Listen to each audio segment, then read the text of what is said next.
सतगुरु पातशाह जी ने अज अपार किरपा करदियां होया सावण महीने की आरंभता नूं लै करके जो उपदेश जो सिक्ख्या सानू बख्शिश कीती है, आओ उस पावन शब्द नूं विचारण दी कोशिश और यतन करिए। सतगुरु पातशाह आप किरपा करन, अपना मेहर भरिया हाथ सिर ते रखण। सतगुरु जी आप रसना उत्ते वरत के अपनी पावन बाणी अपने शब्द दी विचार साहिब आप करवा लैण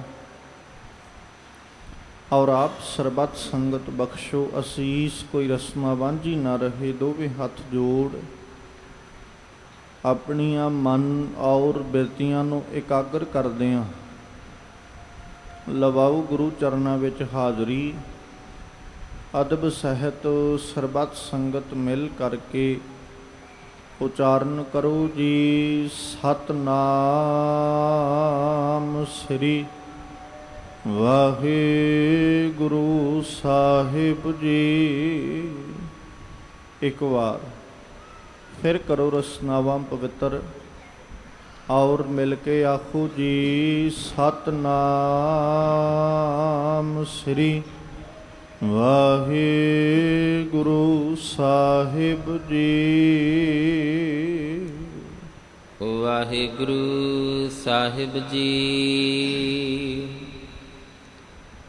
12 महा मांझ महला पंजवा घर चौथा।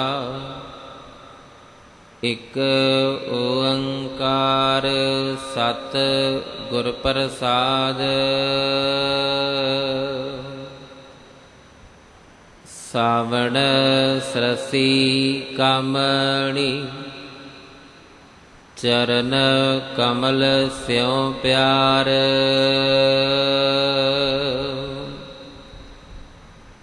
मन तन रता सच रंग।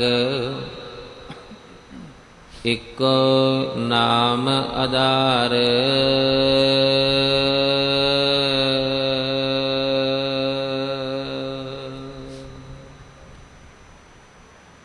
जिस पावन शब्द का पाठ आप संगत ने बड़े अदब सत्कार दे नाल प्यार सहित मानयोग भाई साहब होरां पासों सरवण कीता है, ये पावन बचन सतगुरु धन गुरु अर्जन साहिब जी के मुखारबिन तो उचारण किए हुए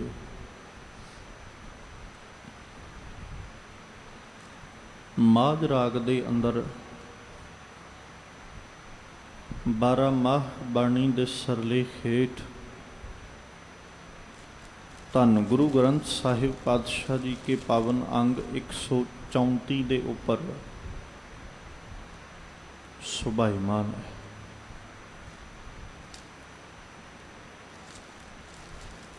अज इस पावन शब्द दे राही जो गुरु बाबा जी सिक्ख्या जो उपदेश सानू दे रहे ने,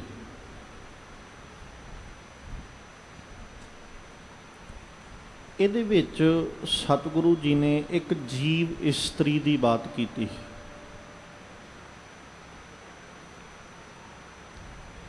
वो जीव इस्त्री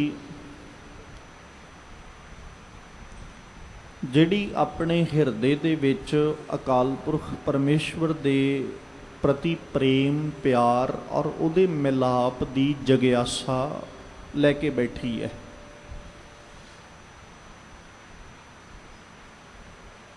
जां इस तरह कह सकते हैं भी वो जीव इस्त्री जिहड़ी प्रभु जी के मिलाप दी लालसा रब दे मेल दी इच्छा लैके ਤੇ ਉਹਦੀ ਉਡੀਕ ਵਿੱਚ ਹੈ। ਫਿਰ ਉਹਦੇ ਹਾਲਾਤ ਕਿਸ ਤਰ੍ਹਾਂ ਦੇ ਨੇ, ਉਹ ਕਿੱਦਾਂ ਦੀਆਂ ਚਿਤਵਨੀਆਂ ਆਪਣੇ ਚਿੱਤ ਵਿੱਚ ਚਿਤਵ ਰਹੀ ਹੈ, ਕਿੱਦਾਂ ਦੀਆਂ ਵਿਚਾਰਾਂ ਉਹਦੇ ਚਿੱਤ ਵਿੱਚ ਨੇ, ਉਹ ਸਾਰੇ ਜਿਹੜੇ ਹਾਵ ਭਾਵ ਨੇ ਉਹਨਾਂ ਨੂੰ ਧੰਨ ਗੁਰੂ ਅਰਜਨ ਸਾਹਿਬ ਜੀ ਪ੍ਰਗਟਾ ਰਹੇ। ਪਹਿਲੋਂ ਤੇ ਮਾਲਕ ਜੀ ਨੇ ਜ਼ਿਕਰ ਕੀਤਾ ਸਾਵਣ ਸਰਸੀ ਕਾਮਣੀ। ਸਾਵਣ ਮਹੀਨੇ ਦੇ ਨਾਮ ਵਾਸਤੇ ਸਾਹਿਬ ਲਫ਼ਜ਼ ਵਰਤ ਰਹੇ। ਸਰਸੀ ਰਸ ਵਾਲੀ, ਜਾਂ ਰਸ ਨਾਲ ਭਰੀ ਹੋਈ। ਕਾਮਣੀ ਇੱਕ ਜੀਵ ਇਸਤਰੀ। ਚਰਨ ਕਮਲ ਸਿਉ ਪਿਆਰ। ਹੁਣ ਸਾਹਿਬ ਕਹਿੰਦੇ ਵੀ ਜਿਹੜੀ ਜੀਵ ਇਸਤਰੀ ਪ੍ਰਭੂ ਜੀ ਕੇ ਚਰਨਾਂ ਕਮਲਾਂ ਦੇ ਨਾਲ ਆਪਣਾ ਪ੍ਰੇਮ ਬਣਾ ਲੈਂਦੀ ਹੈ, ਉਹ ਜੀਵ ਇਸਤਰੀ ਰਸ ਵਾਲੀ ਬਣ ਜਾਂਦੀ ਹੈ। ਰਸ ਵਾਲੀ ਤੋਂ ਭਾਵ ਖਿੜਾਓ ਵਾਲੀ, ਖੇੜੇ ਵਾਲੀ, ਖੁਸ਼ੀ ਵਾਲੀ, ਪ੍ਰਸੰਨਤਾ ਵਾਲੀ। ਮਤਲਬ ਜਿਸ ਜੀਵ ਇਸਤਰੀ ਨੇ ਆਪਣੇ ਹਿਰਦੇ ਦੇ ਵਿੱਚ, ਆਪਣੇ ਚਿੱਤ ਦੇ ਅੰਦਰ ਅਕਾਲ ਪੁਰਖ ਪਰਮੇਸ਼ਵਰ ਜੀ ਕੀ ਯਾਦ ਨੂੰ ਵਸਾ ਲਿਆ, ਉਹਦਾ ਚਿੰਤਨ ਵਸਾ ਲਿਆ। ਚਰਨਾਂ ਕਮਲਾਂ ਨਾਲ ਪ੍ਰੇਮ ਤੋਂ ਭਾਵ ਇਹੀ ਹੈ ਵੀ ਉਹਦੀ ਯਾਦ ਨੂੰ ਹਰ ਵਕਤ ਆਪਣੇ ਹਿਰਦੇ ਵਿੱਚ ਚੇਤੇ ਰੱਖਣਾ, ਉਹਦੀ ਯਾਦ ਵਿੱਚ ਜੁੜੇ ਰਹਿਣਾ। ਤੇ ਜਿਹੜੀ ਜੀਵ ਇਸਤਰੀ ਉਹਦੀ ਯਾਦ ਵਿੱਚ ਜੁੜੀ ਹੋਈ ਹੈ, ਸਾਹਿਬ ਜੀ ਕਹਿੰਦੇ ਉਹ ਰਸ ਵਾਲੀ ਹੈ, ਰਸ ਨਾਲ ਭਰਪੂਰ ਹੈ। ਮਤਲਬ ਹਰ ਵਕਤ ਖਿੜਾਓ ਵਿੱਚ ਰਹਿੰਦੀ, ਉਹ ਹਰ ਵਕਤ ਖੇੜੇ ਵਿੱਚ ਰਹਿੰਦੀ ਹੈ। ਤੇ ਨਾਲ ਆਖਰੇ ਕਹਿੰਦੇ ਮਨ ਤਨ ਰੱਤਾ ਸੱਚ ਰੰਗ।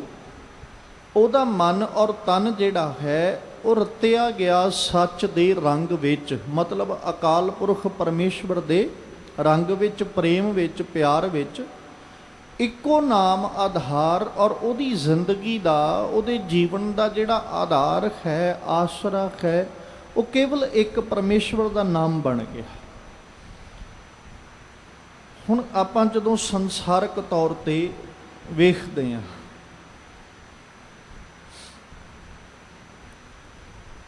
ਜ਼ਿੰਦਗੀਆਂ ਦੇ ਆਸਰੇ ਸਾਡੇ ਕੋਲ ਬਹੁਤ ਨੇ। ਜੇ ਆਸਰਾ ਇੱਕ ਦਾ ਹੁੰਦਾ ਤੇ ਸਾਹਿਬ ਬਾਣੀ 'ਚ ਕਦੇ ਸਾਨੂੰ ਬਾਰ-ਬਾਰ ਸੰਬੋਧਨ ਕਰਕੇ ਇੱਕ ਦਾ ਆਸਰਾ ਲੈਣ ਵਾਸਤੇ ਨਾ ਕਹਿੰਦੇ। ਪਰ ਸਾਡੇ ਕੋਲ ਆਧਾਰ ਤੇ ਸਾਡੇ ਕੋਲ ਆਸਰੇ ਬਹੁਤ ਨੇ। ਅਸੀਂ ਕਦੇ ਕਿਸੇ ਦਾ ਆਸਰਾ ਤੱਕਿਆ ਜਾਂ ਕਦੇ ਕਿਸੇ ਦੇ ਆਸਰੇ ਨੂੰ ਲੈਣ ਦੀ ਕੋਸ਼ਿਸ਼ ਕੀਤੀ। ਤੇ ਗੁਰੂ ਬਾਬਾ ਜੀ ਨੇ ਇੱਕ ਬੜੇ ਪਿਆਰੇ ਲਫ਼ਜ਼ ਵਰਤੇ ਵੀ ਧਰ ਜੀਅਰੇ ਇੱਕ ਟੇਕ ਤੂੰ। ਇੱਕ ਦੀ ਟੇਕ ਰੱਖ, ਇੱਕ ਦੀ ਆਸ ਰੱਖ। ਲਾਹੇ ਬੇਡਾਨੀ ਆਸ। ਬੇਡਾਨੀ ਮਤਲਬ ਦੂਜੀ, ਬੇਗਾਨੀ ਕਹਿ ਲਓ ਵੀ ਦੂਸਰੇ ਦੀ ਆਸ ਆਪਣੇ ਹਿਰਦੇ ਵਿੱਚੋਂ ਲਾ ਦੇ। ਜੇ ਕਿਤੇ ਮਨ ਵਿੱਚ ਹੈ ਵੀ ਨਾ ਦੂਜੇ ਦੀ ਆਸ ਜਾਂ ਲਾਲਸਾ, ਤੇ ਉਤਾਰ ਦੇ। ਤੇ ਫਿਰ ਕੀ ਹੋਏਗਾ? ਨਾਨਕ ਨਾਮ ਧਿਆਈ ਹੈ। ਕਰਨਾ ਕੀ ਹੈ? ਅਕਾਲ ਪੁਰਖ ਪਰਮੇਸ਼ਵਰ ਜੀ ਦੀ ਬੰਦਗੀ। ਕਾਰਜ ਆਵੇ ਰਾਸ, ਤੇ ਤੇਰਾ ਕਾਰਜ ਜਿਹੜਾ ਉਹ ਰਾਸ ਆ ਜਾਏਗਾ। ਹੁਣ ਸਾਹਿਬ ਜੀ ਅੱਜ ਕਹਿ ਰਹੇ ਜੀਵ ਇਸਤਰੀ ਰਸ ਨਾਲ ਭਰ ਗਈ, ਖਿੜ ਗਈ, ਖਿੜਾਓ ਵਿੱਚ ਆ ਗਈ। ਹੁਣ ਖੇੜੇ ਦਾ ਕਾਰਨ ਕੀ ਹੈ? ਖੁਸ਼ੀ ਦਾ ਕਾਰਨ ਕੀ ਹੈ? ਜਦੋਂ ਅਸੀਂ ਆਪਣੀਆਂ ਖੁਸ਼ੀਆਂ ਦਾ ਜ਼ਿਕਰ ਕਰਦੇ ਹਾਂ ਨਾ, ਆਪਣੇ ਖੇੜੇ ਦਾ ਜ਼ਿਕਰ ਕਰਦੇ ਹਾਂ, ਸਾਡਾ ਖੇੜਾ ਸੰਸਾਰਕ ਵਸਤੂਆਂ ਤੇ ਨਿਰਭਰ ਕਰਦਾ। ਸਾਡੀਆਂ ਖੁਸ਼ੀਆਂ ਸੰਸਾਰਕ ਹਾਲਾਤਾਂ ਤੇ ਨਿਰਭਰ ਕਰਦੀਆਂ ਨੇ। ਸਾਡੀ ਪ੍ਰਸੰਨਤਾ ਜੇ ਤੇ ਹਾਲਾਤ ਚੰਗੇ ਨੇ ਫਿਰ ਸਾਡੀ ਪ੍ਰਸੰਨਤਾ ਖੁਸ਼ੀ ਖੇੜਾ ਹੈ ਸਾਡੇ ਕੋਲ। ਤੇ ਜੇ ਹਾਲਾਤ ਚੰਗੇ ਨਹੀਂ, ਹਾਲਾਤ ਤਬਦੀਲ ਹੋ ਗਏ, ਹਾਲਾਤ ਚੰਗਿਆਂ ਤੋਂ ਬਦਲ ਕੇ ਮਾੜੇ ਹੋ ਗਏ, ਤੇ ਫਿਰ ਸਾਡੇ ਚਿਹਰੇ ਉੱਪਰਲੀ ਖੁਸ਼ੀ, ਚਿਹਰੇ ਉੱਪਰਲਾ ਖਿੜਾਓ ਉਹ ਸਾਰਾ ਬਿਨਸ ਜਾਂਦਾ ਹੈ, ਨਾਸ਼ ਹੋ ਜਾਂਦਾ ਹੈ। ਪਰ ਅੱਜ ਗੁਰੂ ਅਰਜਨ ਸਾਹਿਬ ਜੀ ਸਦੀਵ ਖੇੜੇ ਦੀ ਬਾਤ ਕਰ ਰਹੇ ਕਿ ਇੱਕ ਜੀਵ ਇਸਤਰੀ ਸਦਾ ਹੀ ਰਸ ਨਾਲ ਭਰੀ ਰਹਿੰਦੀ ਹੈ। ਉਹ ਜੀਵ ਇਸਤਰੀ ਸਦਾ ਹੀ ਖਿੜਾਓ ਦੇ ਵਿੱਚ, ਖੇੜੇ ਦੇ ਵਿੱਚ ਰਹਿੰਦੀ ਹੈ, ਖੁਸ਼ੀ ਵਿੱਚ ਰਹਿੰਦੀ ਹੈ। ਪਰ ਉਸ ਜੀਵ ਇਸਤਰੀ ਦੇ ਅੰਦਰ ਅਕਾਲ ਪੁਰਖ ਪਰਮੇਸ਼ਵਰ ਨਾਲ ਪ੍ਰੇਮ ਹੈ, ਰੱਬ ਜੀ ਨਾਲ ਪਿਆਰ ਹੈ। ਤੇ ਇਹਦਾ ਮਤਲਬ ਅਸੀਂ ਕਹਿ ਸਕਦੇ ਹਾਂ ਵੀ ਉਹਦੇ ਖੇੜੇ ਦਾ ਕਾਰਨ ਕੋਈ ਸੰਸਾਰਿਕ ਵਸਤੂ ਨਹੀਂ ਹੈ, ਉਹਦੇ ਖੇੜੇ ਦਾ ਕਾਰਨ ਕੋਈ ਸੰਸਾਰਿਕ ਹਾਲਾਤ ਨਹੀਂ, ਉਹਦੇ ਖੇੜੇ ਦਾ, ਉਹਦੀ ਪ੍ਰਸੰਨਤਾ ਦਾ ਕਾਰਨ ਕੋਈ ਆਰਥਿਕ ਪੱਖ ਨਹੀਂ, ਉਹਦੀ ਪ੍ਰਸੰਨਤਾ ਦਾ ਕਾਰਨ ਇੱਕੋ ਹੀ ਹੈ ਤੇ ਉਹ ਹੈ ਅਕਾਲ ਪੁਰਖ ਪਰਮੇਸ਼ਵਰ ਜੀ ਕੀ ਯਾਦ ਤੇ ਉਹਦਾ ਚਿੰਤਨ। ਜਿਹੜਾ ਹਿਰਦੇ ਅੰਦਰ ਪ੍ਰੇਮ, ਹਿਰਦੇ ਅੰਦਰ ਪਿਆਰ ਹੈ ਉਸ ਪ੍ਰਭੂ ਦੇ ਪ੍ਰਤੀ, ਬਸ ਉਹ ਪਰਮੇਸ਼ਵਰ ਪ੍ਰਤੀ ਤਾਂਗ ਕਹਿ ਲਓ, ਰੱਬ ਜੀ ਪ੍ਰਤੀ ਦਰਸ਼ਨਾਂ ਦੀ ਲਾਲਸਾ ਕਹਿ ਲਓ, ਰੱਬ ਜੀ ਪ੍ਰਤੀ ਹਿਰਦੇ ਅੰਦਰਲਾ ਪ੍ਰੇਮ ਔਰ ਪਿਆਰ ਕਹਿ ਲਓ, ਉਹੀ ਪ੍ਰੇਮ ਤੇ ਪਿਆਰ ਹੈ ਜਿਹੜਾ ਉਹਦੀ ਖੁਸ਼ੀ ਦਾ, ਉਹਦੇ ਖੇੜੇ ਦਾ ਤੇ ਉਹਦੇ ਪ੍ਰਸੰਨਤਾ ਦਾ ਕਾਰਨ ਹੈ, ਦੂਜਾ ਕੋਈ ਨਹੀਂ। ਤੇ ਉਹੀ ਜਿਹੜਾ ਪ੍ਰੇਮ ਹੈ ਉਹੀ ਇਸ ਜੀਵ ਇਸਤਰੀ ਨੂੰ ਰਸ ਵਾਲਾ ਬਣਾ ਦਿੰਦਾ ਹੈ, ਰਸ ਭਰਪੂਰ ਬਣਾ ਦਿੰਦਾ ਹੈ, ਮਤਲਬ ਖਿੜਾਓ ਵਾਲਾ ਬਣਾ ਦਿੰਦਾ ਹੈ। ਤੇ ਉਹਦੇ ਮਨ ਅੰਦਰ ਉਸ ਅਕਾਲ ਪੁਰਖ ਪਰਮੇਸ਼ਵਰ ਦੇ ਪ੍ਰਤੀ ਜਿਹੜਾ ਪ੍ਰੇਮ ਹੈ ਉਹ ਪੈਦਾ ਹੋ ਜਾਂਦਾ, ਮਨ ਤਨ ਉਹਦੇ ਪ੍ਰੇਮ ਵਿੱਚ ਰੰਗਿਆ ਜਾਂਦਾ ਹੈ ਤੇ ਉਹ ਆਪਣੇ ਜੀਵਨ ਅੰਦਰ ਇੱਕ ਅਕਾਲ ਪੁਰਖ ਪਰਮੇਸ਼ਵਰ ਦੇ ਨਾਮ ਦਾ ਆਧਾਰ ਤੱਕਦੀ ਹੈ। ਵਿਖਿਆ ਰੰਗ ਕੁੜਾਵੇਆ ਦਿਸਣ ਸਭੇ ਚਾਰ, ਹਰ ਅੰਮ੍ਰਿਤ ਬੂੰਦ ਸੁਹਾਵਣੀ, ਮਿਲ ਸਾਧੂ ਪੀਵਣ ਹਾਰ। ਹੁਣ ਬਾਕੀ ਜਿੰਨੇ ਰੰਗ ਨੇ ਉਹ ਸਾਰੇ ਕੀ ਨੇ? ਕੂੜਾਵਿਆ, ਵਿਖਿਆ। ਵਿਖਿਆ ਦਾ ਅਰਥ ਜਦੋਂ ਆਪਾਂ ਕਰਦੇ ਹਾਂ ਤੇ ਲਫ਼ਜ਼ ਹੈ ਬਿਖ, ਬਿਖ ਤੋਂ ਬਣਿਆ ਜ਼ਹਿਰ, ਮਤਲਬ ਬਿਖ ਤੋਂ ਵਿਖਿਆ ਲਫ਼ਜ਼ ਤੇ ਬਿਖ ਦਾ ਮਤਲਬ ਜ਼ਹਿਰ। ਰੰਗ ਕੂੜਾਵਿਆ ਮਤਲਬ ਜ਼ਹਿਰ ਰੂਪ। ਜਿੰਨੇ ਵੀ ਰੰਗ ਨੇ ਨਾ ਉਹ ਸਾਰੇ ਜ਼ਹਿਰ ਰੂਪ ਨੇ ਤੇ ਨਾਸ਼ਵਾਨ ਨੇ, ਜਿੰਨੇ ਵੀ ਨੇ। ਵਿਖਿਆ ਰੰਗ, ਝੂਠੇ ਰੰਗ ਜਿਨ੍ਹਾਂ ਨੂੰ ਆਪਾਂ ਕਹਿ ਸਕਦੇ, ਜਿਨ੍ਹਾਂ ਨੂੰ ਸਤਿਗੁਰੂ ਜੀ ਨੇ ਕਸੁੰਭ ਦਾ ਰੰਗ ਕਹਿ ਕੇ ਬਾਣੀ ਵਿੱਚ ਸੰਬੋਧਨ ਕੀਤਾ। ਕੱਚਾ ਰੰਗ ਕਸੁੰਭ ਕਾ ਥੋੜੜਿਆਂ ਦਿਨ ਚਾਰ। ਉਹ ਜਿਹੜਾ 4 ਕੁ ਦਿਨਾਂ ਵਾਸਤੇ ਹੈ ਤੇ ਉਹ ਜਿਹੜਾ 4 ਕੁ ਦਿਨਾਂ ਵਾਸਤੇ ਰੰਗ ਹੈ, ਸਤਿਗੁਰੂ ਜੀ ਉਹਦਾ ਮੁੱਲ ਵੀ ਕਹਿੰਦੇ ਵੀ ਥੋਥਾ, ਇਸ ਦਾ ਮੁੱਲ ਵੀ, ਇਹਦਾ ਮੁੱਲ ਵੀ ਜਿਹੜਾ ਨਾ ਉਹ ਥੋਥਾ ਹੀ ਹੈ, ਕੋਈ ਬਹੁਤਾ ਇਹਦਾ ਮੁੱਲ, ਇਹਦੀ ਕੀਮਤ ਨਹੀਂ ਹੈ। ਸਾਹਿਬ ਜੀ ਕਹਿੰਦੇ ਵਿਖਿਆ ਰੰਗ। ਹੁਣ ਜਿਹਦੇ ਮਨ ਤੇ ਅੰਦਰ, ਤਨ ਦੇ ਅੰਦਰ ਅਕਾਲ ਪੁਰਖ ਪਰਮੇਸ਼ਵਰ ਜੀ ਦੇ ਪ੍ਰਤੀ ਪ੍ਰੇਮ, ਰੱਬ ਜੀ ਪ੍ਰਤੀ ਪਿਆਰ ਪੈਦਾ ਹੋਇਆ, ਜਾਂ ਇਸ ਤਰ੍ਹਾਂ ਕਹਿ ਲਈਏ ਜਿਨਨੇ ਆਪਣਾ ਮਨ ਤੇ ਤਨ ਰੱਬ ਜੀ ਦੇ ਪ੍ਰੇਮ ਰੰਗ ਵਿੱਚ ਰੰਗ ਲਿਆ, ਉਹਨੂੰ ਹੁਣ ਸੰਸਾਰਿਕ ਜਿੰਨੇ ਰੰਗ ਨੇ ਉਹ ਸਾਰੇ ਕੀ ਨਜ਼ਰੀ ਆ ਰਹੇ? ਕੂੜਾਵਿਆ। ਝੂਠ ਕਹਿ ਲਓ, ਨਾਸ਼ਵਾਨ ਕਹਿ ਲਓ, ਜਾਂ ਉਹ ਰੰਗ ਜਿਹੜੇ ਬਿਨ ਸਜਾਣ ਵਾਲੇ ਨੇ। ਵਿਖਿਆ ਰੰਗ ਕੂੜਾਵਿਆ ਦਿਸਣ ਸਭੇ ਛਾਰ। ਛਾਰ ਮਤਲਬ ਸਵਾ, ਨਾਸ਼ਵਾਨ।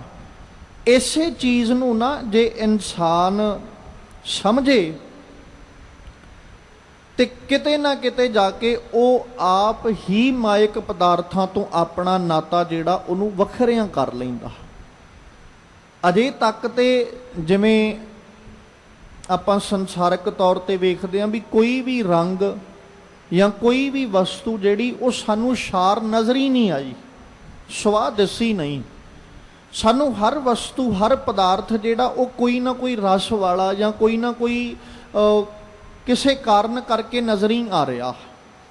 ਜੇ ਕੂੜੇ ਦੇ ਅੰਦਰ ਉਹ ਸੁੱਟ ਰਹੀ ਜਾਂ ਹੂੰਜ ਰਹੀ ਹੈ, ਸਾਫ਼ ਕਰ ਰਹੀ ਹੈ। ਹੁਣ ਉਹਨਾਂ ਵਸਤੂਆਂ ਦੇ ਵਿੱਚੋਂ ਜਿਹੜੀਆਂ ਤੇ ਉਹਨਾਂ ਨੂੰ ਲੱਗਿਆ ਵੀ ਇਹ ਵਸਤੂ ਸਾਡੇ ਕੰਮ ਦੀ ਹੈ, ਲੋੜੀਂਦੀ ਹੈ, ਉਹਨਾਂ ਨੇ ਰੱਖ ਲਈ, ਤੇ ਦੂਜੀ ਵਸਤੂ ਉਹੀ ਉਹਨਾਂ ਨੇ ਚੁੱਕ ਕੇ ਬਾਹਰ ਡਸਟਬਿਨ ਦੇ ਅੰਦਰ ਜਾਂ ਕੂੜੇ ਦੇ ਵਿੱਚ ਉਸੇ ਤਰ੍ਹਾਂ ਸੁੱਟ ਦਿੱਤੀ ਹੈ।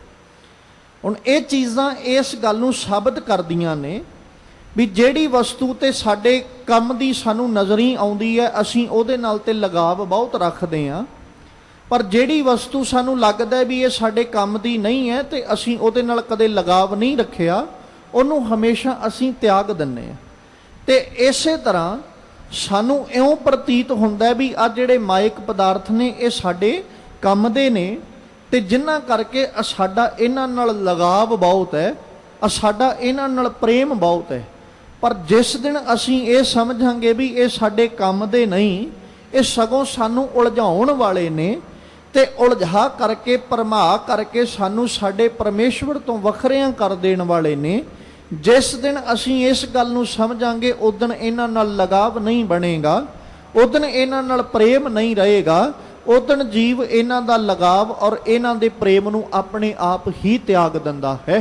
पर अफसोस इस गल दा भी अजे तक सानू ये सारे बेखदे रंग जिहड़े ने ना, ये जिवें आपां एक बापू जी दा बाणी च बचन पढ़दे आ, ये विस गंदलां धरियां खंड लिवाड़, ये हैण ते गंदलां जहर दियां, पर इन्हां गंदलां नूं खंड नाल लबेड़ के खंड दे नाल भਿਉਂ के रखिया होया, वेखण नूं सोहणियां भी लग रहीआं ने ते खाण नूं सवादलियां भी लग रहीआं, जिस करके इंसान इस बात तो सखना रह जाता भी मैं जो खाण लगा ये जहर है, ये खंड नहीं है, ये विस मतलब जहर, गंदलां ये गंदलां जहर दियां ने, पर धरियां खंड लिवाड़, ये धरियां खंड दे नाल भਿਉਂ के होईआं ने ते इंसान इन्हां नूं मिठा करके खाई जांदा है।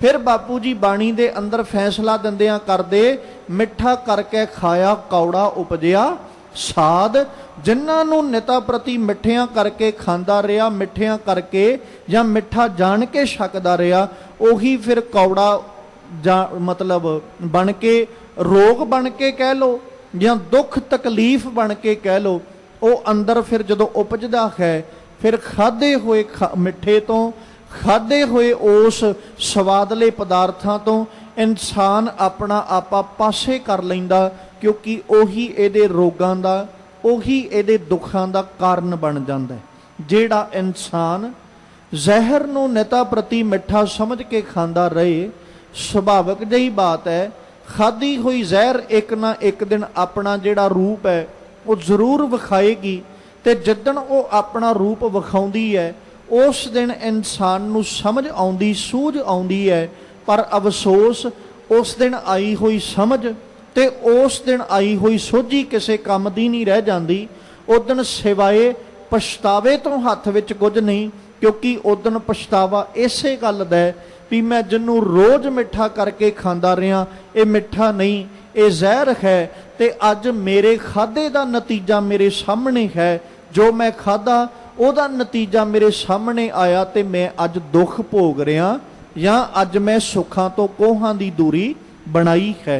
विखिया रंग कूड़ाविया, जिन्ने अपना मन करके तन करके अपना आपा सच्चे दे रंग विच रंग लिया, उन्होंने फिर सारे दे सारे रंग जिहड़े वो विखदे जहर दे नज़री आउण लग पे, सब कुछ उहदे लई शार बन जांदा, स्वाह बन जांदा है। वो इस गल नूं समझ ला जांदा है, जिन्हों गुरु नानक साहब कहते नानक वखाणै बेनती तुद बाज कूड़ो कूड़, रब जीओ एक तुहाडे तो बिना सब कुछ झूठ है, सब कुछ बिन सजाण वाला है, सिर्फ एक तुसीं हो जिहड़े सदैव रहण वाले हो। ते नाल आखिया हर अमृत बूंद सुहावनी, फिर अकाल पुरख परमेश्वर जी कियां नाम रूपी बूंदां शोभदियां ने, सोहणियां लगदियां ने, मिल साधु गुरु नूं मिल के पीवन हार, फिर जीव छकण वाला पीवन वाला बन जांदा है। जदों गुरु के उपदेश नूं अपनी जिंदगी दे अंदर ये जीव इस्त्री कमाउंदी है। वण तिण प्रभ संग मौलिया, समरथ पुरख अपार, हर मिलने नो मन लोचदा, कर्म मिलावण हार। इत्थे गुरु बाबा जी जिक्र कर रहे वण तिण प्रभ संग मौलिया। जे ते अखरी अर्थ करते हैं तो फिर वन का मतलब जंगल, तृण का मतलब कला कला तिणका, घाह बूटा बूटी कह लो। प्रभ संग मौलिया, ये सारे दे सारे वन जंगल तृण तिणके हरे भरे हो गए प्रभु जी की रहमत सदका कह लो, या आ जिहड़ी या समा ना बने जिहड़ा मैनू रब तो दूर करे, ਜਾਂ ਮੈਂ ਅਕਾਲ ਪੁਰਖ ਪਰਮੇਸ਼ਵਰ ਦੇ ਮਿਲਾਪ ਤੋਂ ਸਖਣਾ ਹੋਵਾਂ। ਹੁਣ ਹਰ ਵਕਤ ਮਨ ਤੇ ਤਨ ਅੰਦਰ ਪਿਆਸ ਹੈ, ਮਨ ਤੇ ਤਨ ਅੰਦਰ ਲਾਲਸਾ ਹੈ, ਜਿਹੜੀ ਮਨ ਤਨ ਪਿਆਸ ਦਰਸ਼ਨ ਘਣੀ ਕੋਈ ਆਣ ਮਿਲਾਵੇ ਮਾਏ। ਹਰ ਮਿਲਣੇ ਨੂੰ ਮਨ ਲੋਚਦਾ, ਫਿਰ ਕਰਮ ਮਿਲਾਵਣ ਹਾਰ, ਤੇ ਮਿਲਾਂਗੇ ਤਾਂ ਹੀ ਜੇ ਕਿਤੇ ਬਖਸ਼ਿਸ਼ ਦੇ ਪਾਤਰ ਬਣਾਂਗੇ। ਇੱਕ ਬਖਸ਼ਿਸ਼ ਹੈ ਜਿਹੜੀ ਸਾਨੂੰ ਉਸ ਪ੍ਰਭੂ ਨਾਲ ਮਿਲਾਉਂਦੀ ਹੈ, ਅਕਾਲ ਪੁਰਖ ਪਰਮੇਸ਼ਵਰ ਨਾਲ ਮਿਲਾਉਂਦੀ ਹੈ। ਉਹਦੀ ਬਖਸ਼ਿਸ਼ ਗੁਰੂ ਦੀ ਰਹਿਮਤ ਤੋਂ ਬਿਨਾ, ਗੁਰੂ ਕੀ ਬਖਸ਼ਿਸ਼ ਤੋਂ ਬਿਨਾ ਅਸੀਂ ਕਦੇ ਉਹਨੂੰ ਹਾਸਲ ਨਹੀਂ ਕਰ ਸਕਦੇ। ਇਸੇ ਕਰਕੇ ਮਾਲਕ ਜੀ ਨੇ ਬਚਨ ਕਰਦਿਆਂ ਕਿਹਾ, ਹਰ ਅੰਮ੍ਰਿਤ ਬੂੰਦ ਸੁਹਾਵਣੀ, ਮਿਲ ਸਾਧੂ ਗੁਰੂ ਨਾਲ ਮਿਲ ਕੇ ਪੀ। ਜਦੋਂ ਗੁਰੂ ਨਾਲ ਮਿਲ ਕੇ ਉਹਦੇ ਨਾਮ ਰੂਪੀ ਬੂੰਦਾਂ ਨੂੰ ਛਕੇਗਾ, ਉਹਦੇ ਨਾਮ ਰੂਪੀ ਬੂੰਦਾਂ ਨੂੰ ਗ੍ਰਹਿਣ ਕਰੇਗਾ, ਤੇ ਚੇਤਾ ਰੱਖੀ ਗੁਰੂ ਕੀ ਬਖਸ਼ਿਸ਼ ਦਾ ਪਾਤਰ ਬਣੇਗਾ। ਤੇ ਫਿਰ ਜਦੋਂ ਗੁਰੂ ਕੀ ਬਖਸ਼ਿਸ਼ ਦਾ ਪਾਤਰ ਬਣੇਗਾ ਤੇ ਗੁਰੂ ਹੀ ਹੈ ਜਿਹੜਾ ਮਿਲਾਵਣਹਾਰ ਹੈ, ਜਿਹੜਾ ਉਸ ਅਕਾਲ ਪੁਰਖ ਪਰਮੇਸ਼ਵਰ ਜੀ ਕੇ ਮਿਲਾਪ ਨੂੰ ਬਖਸ਼ਦਾ ਹੈ। ਜਿਨੀ ਸਖੀਏ ਪ੍ਰਭ ਪਾਇਆ, ਹਉ ਤਿਨਕ ਸਦ ਬਲਿਹਾਰ। ਨਾਨਕ ਹਰ ਜੀ ਮਾਇਆ ਕਰ, ਸ਼ਬਦ ਸਵਾਰਨ ਹਾਰ। ਜਿੰਨੀ ਸਖੀਏ, ਜਿਨ੍ਹਾਂ ਸਖੀਆਂ ਨੇ ਪ੍ਰਭ ਪਾਇਆ, ਰੱਬ ਜੀ ਨੂੰ ਹਾਸਲ ਕਰ ਲਿਆ, ਹਉ ਤਿਨਕੈ ਸਦ ਬਲਿਹਾਰ। ਮਾਲਕ ਕਹਿੰਦੇ ਮੈਂ ਉਹਨਾਂ ਤੋਂ ਸਦਾ ਕੁਰਬਾਨ ਜਾਣਾ। ਜਿਨ੍ਹਾਂ ਨੇ ਅਕਾਲ ਪੁਰਖ ਜੀ ਨੂੰ ਹਾਸਲ ਕਰ ਲਿਆ। ਨਾਨਕ ਹਰ ਜੀ ਮਾਇਆ ਕਰ, ਇਹ ਨਾਨਕ ਜੀਓ ਉਸ ਅਕਾਲ ਪੁਰਖ ਪਰਮੇਸ਼ਵਰ ਅੱਗੇ ਅਰਜ਼ੋਈ ਕਰਦੇ ਆ, ਉਹਦੇ ਕੋਲੋਂ ਉਹਦੀ ਮਾਇਆ ਨੂੰ ਮੰਗਣਾ, ਉਹਦੀ ਰਹਿਮਤ ਨੂੰ ਮੰਗਣਾ। ਸ਼ਬਦ ਸਵਾਰਨ ਹਾਰ, ਤਾਂ ਜੋ ਅਸੀਂ ਸ਼ਬਦ ਦੇ ਨਾਲ ਆਪਣਾ ਆਪਾ ਸਵਾਰ ਲਈਏ। ਜਾਂ ਇਸ ਤਰ੍ਹਾਂ ਵੀ ਕਹਿ ਸਕਦੇ ਹਾਂ ਵੀ ਹਰੀ ਪਰਮਾਤਮਾ ਦੀ ਜਿਹੜੀ ਮਾਇਆ ਨਾ, ਕਿਰਪਾ, ਉਹ ਸਾਨੂੰ ਸ਼ਬਦ ਦੇ ਰਾਹੀਂ ਮਿਲੇਗੀ, ਸ਼ਬਦ ਤੋਂ ਸਖਣਿਆ ਨਹੀਂ। ਇੱਕ ਸ਼ਬਦ ਰੂਪ ਕਹਿ ਲਓ ਉਸ ਪਰਮੇਸ਼ਵਰ ਦੀ ਮਾਇਆ ਹੈ, ਕਿਰਪਾ ਹੈ, ਉਪਦੇਸ਼ ਰੂਪ, ਜਿਹਨੂੰ ਕਮਾਉਂਦਿਆਂ ਹੋਇਆਂ ਅਸੀਂ ਸਵਾਰਨਹਾਰ, ਆਪਣਾ ਆਪਾ ਸਵਾਰਨ ਵਾਲੇ ਬਣ ਜਾਂਦੇ ਹਾਂ।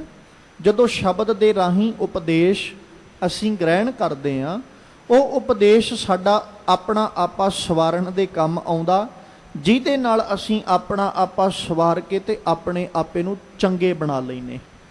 ਸ਼ਬਦ ਹੀ ਹੈ ਜਿੰਨੇ ਤਬਦੀਲੀ ਲੈ ਕੇ ਆਉਣੀ, ਉਪਦੇਸ਼ ਗਿਆਨ ਹੈ ਜਿੰਨੇ ਬਦਲਾਵ ਲੈ ਕੇ ਆਉਣਾ। ਗਿਆਨ ਤੋਂ ਬਿਨਾਂ ਕਦੇ ਬਦਲਾਵ ਨਹੀਂ ਆਇਆ, ਸ਼ਬਦ ਤੋਂ ਬਿਨਾਂ ਕਦੇ ਬਦਲਾਵ ਨਹੀਂ ਆਇਆ। ਇੱਕ ਗਿਆਨ ਹੈ ਜਿਹੜਾ ਜ਼ਿੰਦਗੀ ਤਬਦੀਲ ਕਰਦਾ, ਬਦਲਾਵ ਲੈ ਕੇ ਆਉਂਦਾ। ਨਹੀਂ ਤੇ ਜੇ ਆਪਾਂ ਅੱਜ ਤੋਂ ਪਿਛੋਕੜ, ਜਦੋਂ ਅਸੀਂ ਕਹਿੰਦੇ ਹਾਂ ਜੀ ਇਨਸਾਨ ਆਦਿ ਮਾਨਵਾਂ ਵਾਂਗ ਜੀਵਨ ਬਤੀਤ ਕਰਦਾ ਸੀ, ਉਦੋਂ ਬਾਅਦ ਵਿੱਚ ਉਸ ਸਮੇਂ ਦਾ ਜੀਵਨ ਤੇ ਅੱਜ ਦਾ ਜੀਵਨ, ਇਹਦੇ ਵਿੱਚ ਜ਼ਮੀਨ ਆਸਮਾਨ ਤੋਂ ਵੀ ਵਧੇਕ ਫਰਕ ਕਹਿ ਲਈਏ ਤੇ ਕੋਈ ਅਤਕਥਨੀ ਨਹੀਂ।